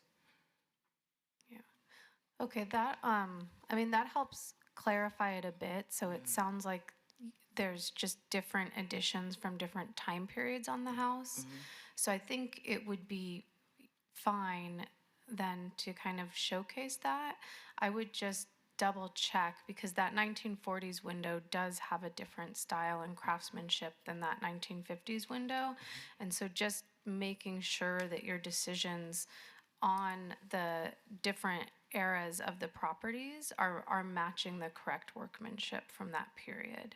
And I don't know offhand if, I haven't gone back to double check or not, but you may want to consider replacing additional windows if they're not within the correct period for that particular piece of the property.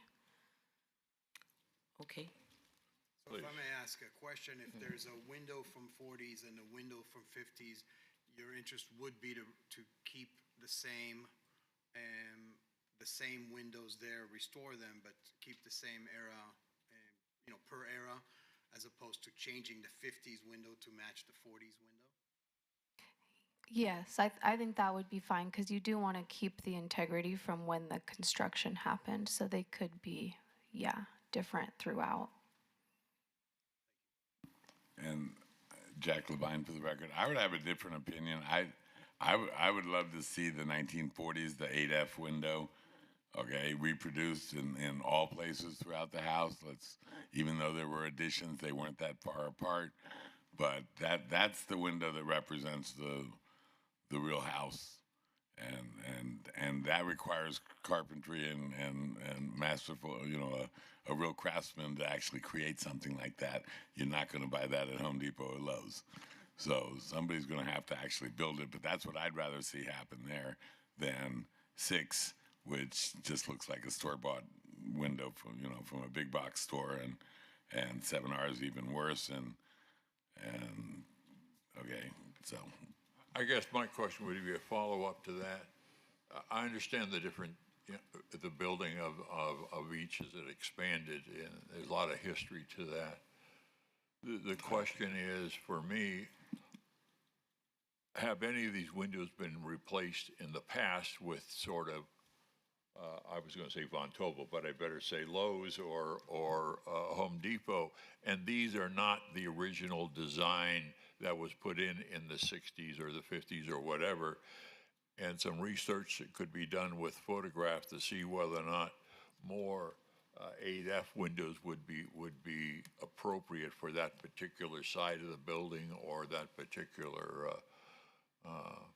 effort. But this is a great project, and I think these windows really represent a strong visual element, as does the door. I can't remember historically that we had that many horizontal windows. What era is that? Is that a replacement for something else that was there? Window 6F? Yes, please. Okay, that's a 1953 single pane window that slides up and down. It opens up. And what was there before? Nothing. It was an addition to the house. That window was part of the 1953 addition. It was 1953. Comments, please. Yeah, this is Commissioner Grimmer. I guess I leaned in the same direction of Commissioner Laramie, that if the house has had additions on it. That's part of the history of the house as well. And so, and those windows that are in 6F are very similar to the windows I have in my own house, which I'm also, you know, kind of protective of, even though they're single pane and terribly inefficient. But, so yeah, I would lean the same way to sort of maintain all of the history of the house. I mean, the one that but I'm curious about image 9R.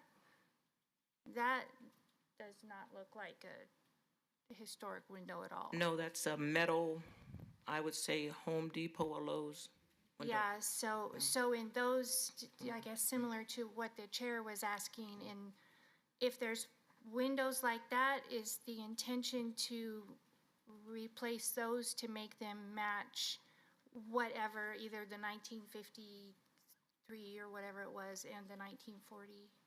So our goal on 9R, since that's part of the 1942 house, is to make it match the window that's in the bathroom, the one that we saw earlier, that was 8F.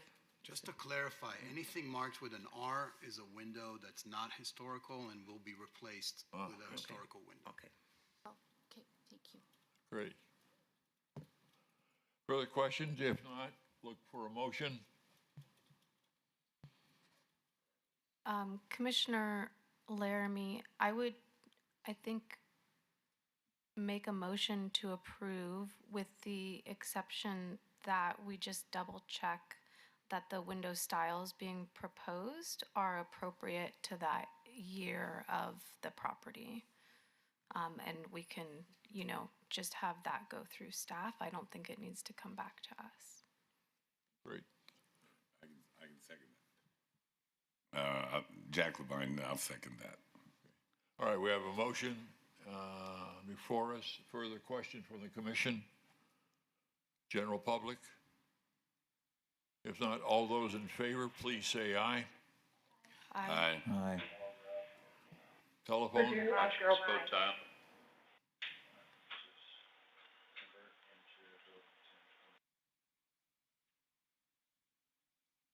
Commissioner Cosgrove and Purdue. Aye. Commissioner Cosgrove. Thank you. Motion passes unanimously with the chair voting in favor. Thank you very much, and would really like to see the finished product when you're all done and painted. And it's a great project and an important piece of our history. So thank you for all the work you've been doing over the years. And we can't wait to have you come and visit, all of you. Look forward to that. All right, thank you. Thank you very much. Thank you. Let's move on to agenda item number 10, which is 25-0569-HPC1. This is a discussion and action item regarding the approval of the final report titled The Intensive Level Historic Resources Survey of the Cliff May Homes, roughly bounded by Evergreen Avenue, Aaron Avenue, Easy Street, Upland Boulevard, and Idle Avenue. During the June 28, 2023 HPC meeting, the Commission approved funding to hire the Crown's environmental consultant, a cultural resource management firm, to conduct an intensive level historic research survey of the Cliff May Homes as a potential historic district. The Commission reviewed the first draft at a public meeting on July 24, 2024, and the second at another public meeting this past September 24, 2025. At each meeting, the Commission submitted a series of recommended elements to be included in the report. This report was submitted to the State Historic Preservation Office for review. SHIP will return the survey with no recommended edits. The Nevada State Historic Preservation Office also concurs, concurs with the report's determination that tracks 3 and 5 are eligible for listing in the National Register of Historic Places. In this report, the consultant has made the required edits and changes, and the final version is on today's agenda for approval. City staff recommends approval of this version, and I turn it over to Dr. Seabrand. Thank you, Seabrand. For the record, I have nothing further to add to other than what Chairman Stodel said. other than for our consultant to give the final report. And this project was very delayed because of the staffing issues over at SHPO. So that's why it seems like you've been waiting for this report. So it was no fault of our consultant. Welcome. Thank you so much. So Ann Campana from Couts Environmental Consultants for the record. Yeah, I feel like it's been a year since this report was in front of everybody. I don't really have anything to add, but I'm here if anyone has any questions or happy to provide any additional detail that I can. Questions, comments? Starting on page 70. Excuse me. Your mic, please. Chapter 6 is titled Recommendations. One of the goals of this survey and inventory is to determine whether properties in the report are eligible for listing on the National Register of Historic Places. At the end of Chapter 6, on page 84, is section 6.4 titled Summary. There are two recommendations listed. The first one calls on the City of Las Vegas to pursue a nomination for the listing of the Cliff May homes as a historic district on the National Register of Historic Places. The second recommendation is to pursue a listing on the City of Las Vegas Historic Property Register for the Cliff May homes. What's the next step? How do we respond to, is this Dr. Seabrand? Seabrand for the record. Correct. So that would be on staff and HPC that the consultant has provided the report. Our hurdle with that is getting the property owners on board with this. And that is something that we are still working on. We've had a neighborhood meeting. We've done door-to-door knocking and hanging flyers. Unfortunately, we don't have interest from the property owners right now. Initially, when we proposed this, there was interest from some of them. So we have to just revisit, and sometime next year after the holiday season is trying to reconnect with the neighbors again to see if this is something they'd want to approve or pursue, because as you know, we cannot put it on the register unless they do agree. Is that both for, I understand, individual homes, but is that also correct for a district? I know that's correct for a local district. As far as a national district, it's less gaining resident or property owner approval and more making sure you have less than 51% disapprove of the nomination. That's right, yeah. Well, the question is whether or not we should, well, we got to approve this, and then the question within this is whether or not this commission should approve the funding for a nomination for a district. Dr. Seabrand, any thoughts? Seabrand for the record, my thoughts is not to commit any further funding to this until we have the neighbors on board. Commissioners? Does that require, do we need money to print flyers to do all that, or is that like just, out of the arbitrary budget, or? So we use our outreach funding for doing flyers. As far as meeting with neighborhoods, that's myself, Teresa, and Mike just arrange that, and we go out and meet with the neighbors. That costs nothing but our time. So until we can get at least a 51%, either the local or national register, it's best not to commit any more money to this until we know for sure that this is something that we do have the property owners on board with. I got it. Well, the report sure points out the importance of this, of these homes. Yeah, Commissioner Laramie. So I agree with not moving forward with the full report, but in the circumstance of applying for a National Register nomination, and this might, require some additional research and potentially even, checking with our council to see if there's support. But if there is support for doing this, I don't think it would cost that much to send out mailers, just like we would for Planning Commission. We can do I that. don't know what the process for collecting opposition is, but it seems like we could make the proposal and gain, for a National Register nomination, which has much less,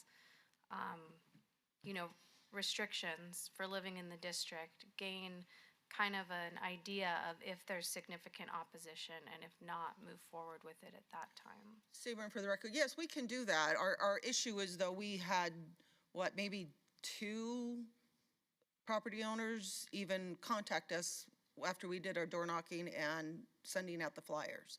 So, I mean, we are happy to pursue that. It's just that it's reliant upon the input from those homeowners if they want to do it. But we can certainly, we can do that, yes. The other approach that we've taken in the past has been that we spend the money to do the research, and we make that at a public meeting.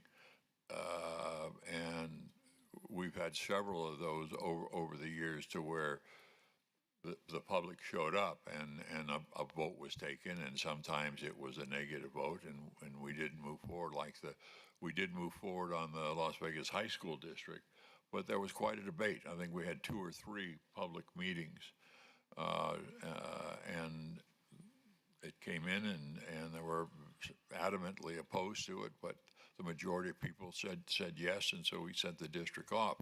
I mean, that's another approach that we can take if we feel like it's worth doing. And again, the report just is really. I drive through that neighborhood any number of times just to see those houses, but.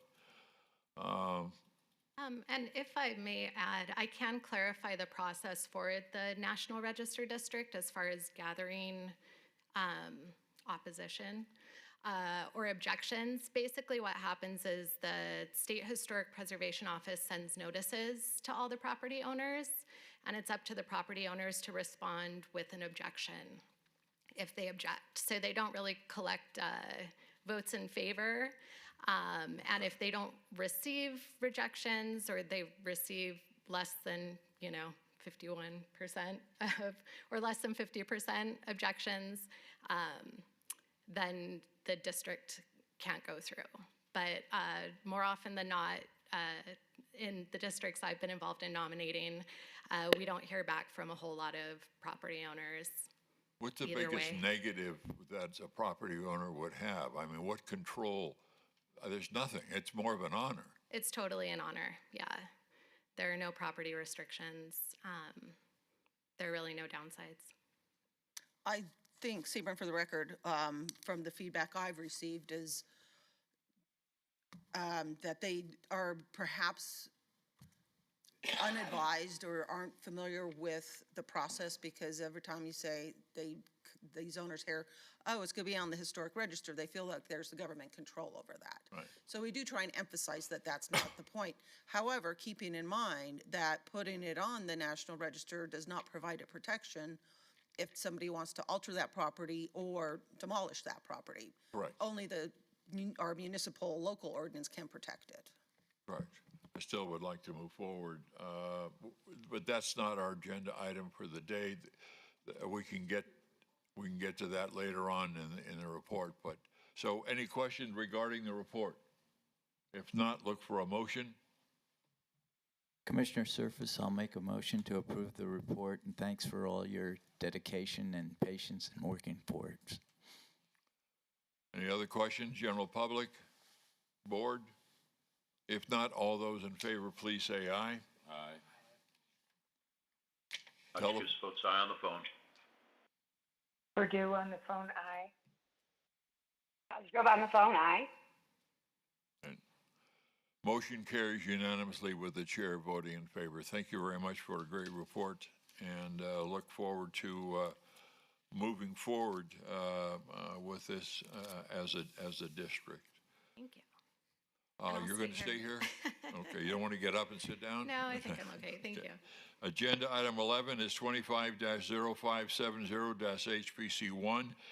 This is a discussion and action item regarding the second draft of a report titled The Lush Oasis in the Desert, the History and the Development of Floyd Lamb Park at Tule Springs.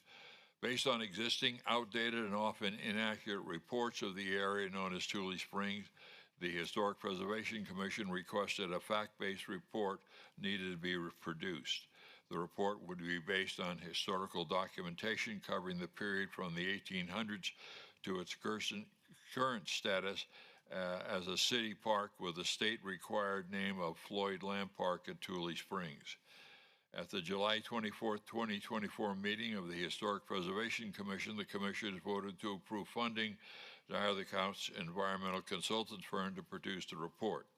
First draft was presented to the Commission at its October 22nd meeting. At that meeting, the Commission made several recommendations, which are now contained in the second draft before the Commission today. The second draft of the Tule Springs report is part of today's board packet. Any approved revisions at today's meetings will be incorporated in the final report, which is scheduled to be presented to the Commission on March the 25th, 2026. Dr. Seabrand.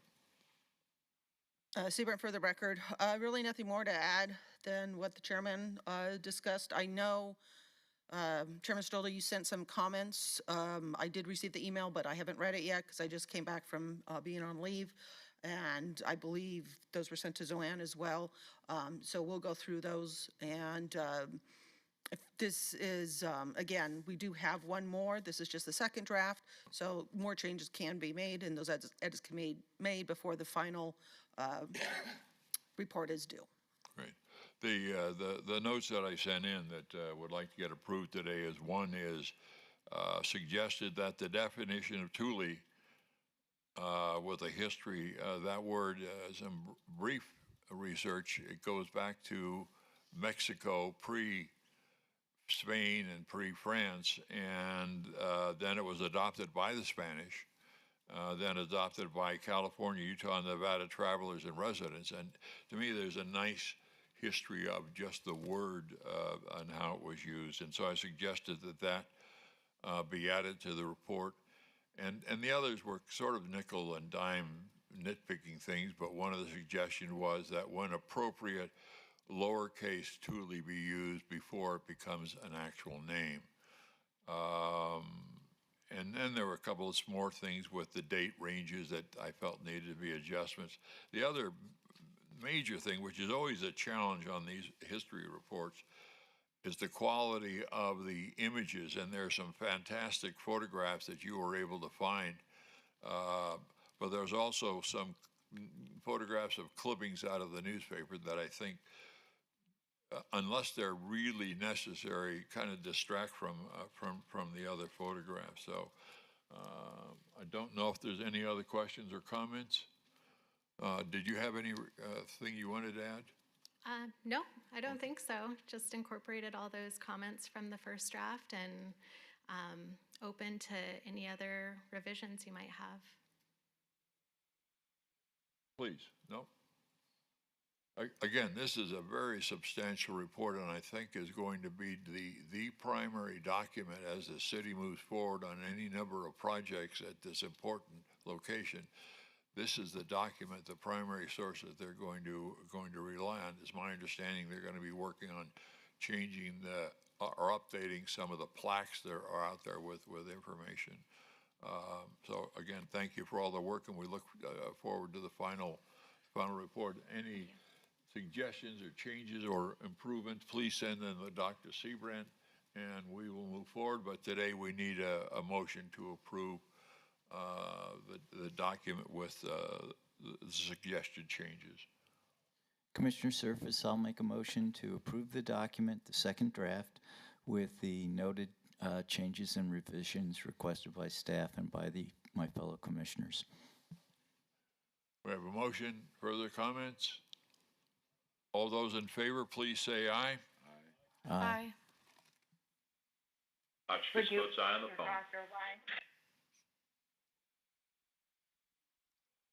Motion carries unanimously with the chair voting in favor. Again, thank you for all your hard work. Thank you so much. I'm on item 12.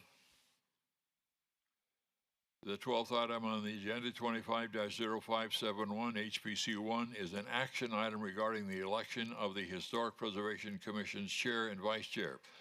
The purpose and background of this item is stated in the agenda memo that the current chair and the current vice chair, Michelle Laramie, are at the end of their second two-year term in their individual office. According to the 6A of the City of Las Vegas Historic Preservation Commission bylaws, the chair and the vice chair shall be elected biannually at the first regular meeting in January. The chair and the vice chair shall be elected by a majority vote of the entire commission, close quote. 6B also states that the term of the chair and the vice chair is 2 years. 6C states no commissioner may serve more than 2 consecutive years either as chair or vice chair. The Historic Preservation Commission bylaws do not provide a process for the nomination or voting on the 2 officers. In the past, as an action item, the commission has put forth the names of commissioners that were nominated for the 2 positions, and then an election was held at the first meeting in January. So my reading is that we have nominations today, and those will be voted on because according to the bylaws, it has to be done at the first meeting in January. So, Seaburn, for the record, and I'll let Paul jump in here as well. We were late in doing this, so you are both a little bit over what you're allowed to be. So that's why we're having the vote today. So we need to elect a new chair and a new vice chair today. And that way, starting in January, those new positions will be, whoever the new people are, those will be starting those positions in our January meeting.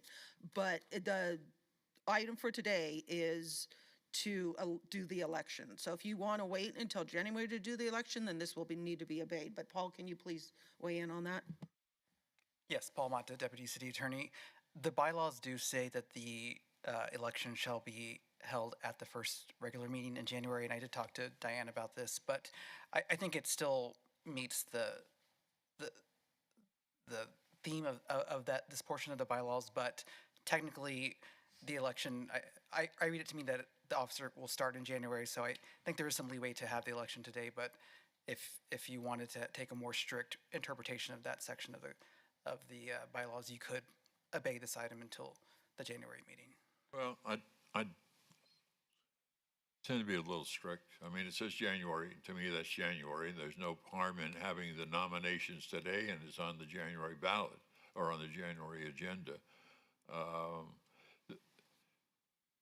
I guess what I was concerned, we need to get back in line, and I think if we do it in January, we'll be back in line. Again, there's no beyond what the few sentences in the bylaws are.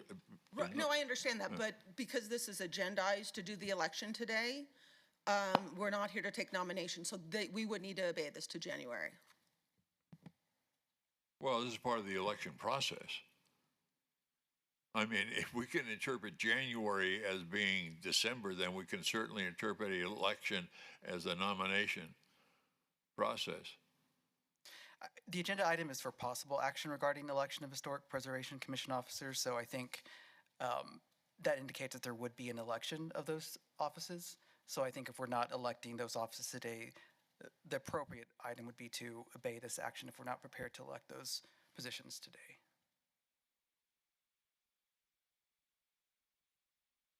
All right, and the process to make nominations is what? Seaburn, for the record, that's not defined. Since I have been here, what the process has been, just like we were planning to do today, is we had announced it at the last meeting to have somebody in mind to elect, but we don't have like an official nomination process. It's just to elect the officers at the meeting. Jump in, please. It says January, but I guess we can do anything we want. It doesn't have to be January. Thoughts, comments? Has it already been predetermined? You can't run for president, you can't run for vice? Excuse me, But, is your but mic, she could run Commissioner for Levine. chair. And, yes. All right, I don't know if there had been previous discussion where we were going with this. Can we just nominate Michelle to be the next chairman? You can, well, you can, yes. Okay, I'll but- do that. So Chairman Stodel cannot run as chair again, and Vice Chair Laramie cannot run as vice chair again. But anybody can elect anybody for either of those positions at this point. Okay. All right, so Jack, you're suggesting that we go through and with the nomination and the election process today. Let's do it. Anybody else have a comment? Hearing none, that would be, sounds like, with the lack of any voices, it sounds like we're going to move forward with the election today, the nomination. So we have one nomination for chair. Any further nominations for chair? Well, hearing none, all those in favor of the motion, please say aye. Excuse me, Aye. I'm sorry. What was the motion and who made it? I'm nominating Jack Levine for the record. I'm nominating Michelle. Okay, and now we're calling for a vote on that nomination. Just to, sorry to clarify, nominating or nominate to elect Commissioner Laramie as the chair. Correct. Further discussion? Hearing none, all those in favor, please say aye. Aye. Aye. Hotchkiss votes aye on the phone. Aye, aye. Motion carries with the chair voting in favor. And so officially at our first meeting in January, we will be back on the correct cycle. Great, that's great. The next item is for vice chair. Look for nominations.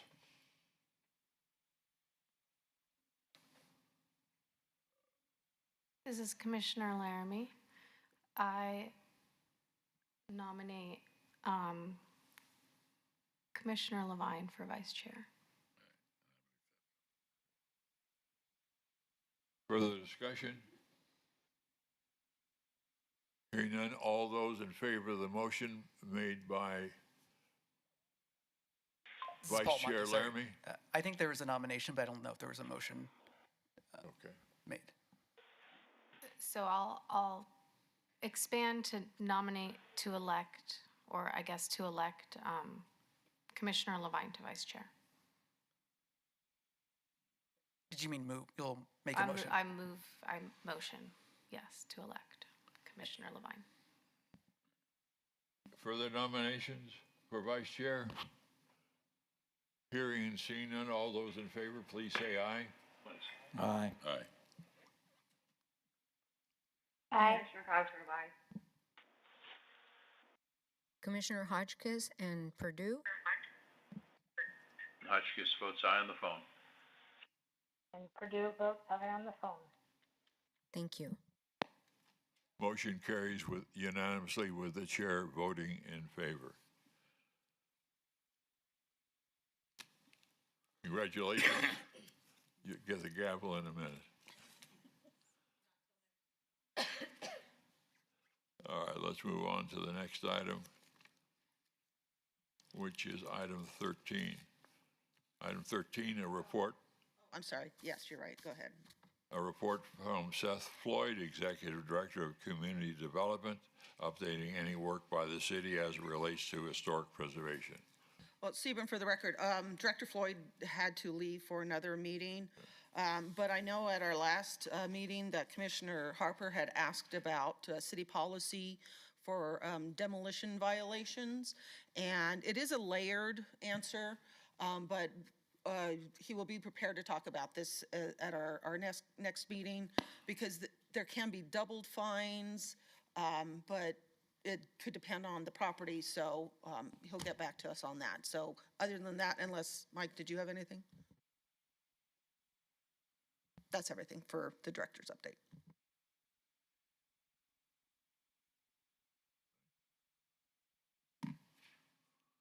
Go to agenda item 14, as a report from Dr. Seabrandt, the City of Las Vegas Historic Preservation Officer, regarding updating preservation projects as well as other information relating to the Historic Preservation Commission. Seaburn for the record. So I don't have a slide for this since right now we are almost caught up with everything. Our last two projects were the Cliff Maze and the Floydland Park reports. And so we did have those updates today from Zoanne. The only announcement I have is starting on our January 22nd meeting. Unfortunately, we're going back to City Council chambers. I advocated for us to stay here because it is a much better space for us, but I don't make those decisions. So we will be back in City Council chambers for the duration starting in January. All right. Questions? Why is that better for the city than to be here? That's not my decision. I think it's just perhaps logistics to run the meetings. Okay. This is a nice room. Yeah, I want to know who we talked to get that reconsidered. I like this room better. Okay. Agenda item 15 is a report 25-0572-HPC1. This is not an action item, simply a report prepared by the Community Development Department regarding historic resources and local media.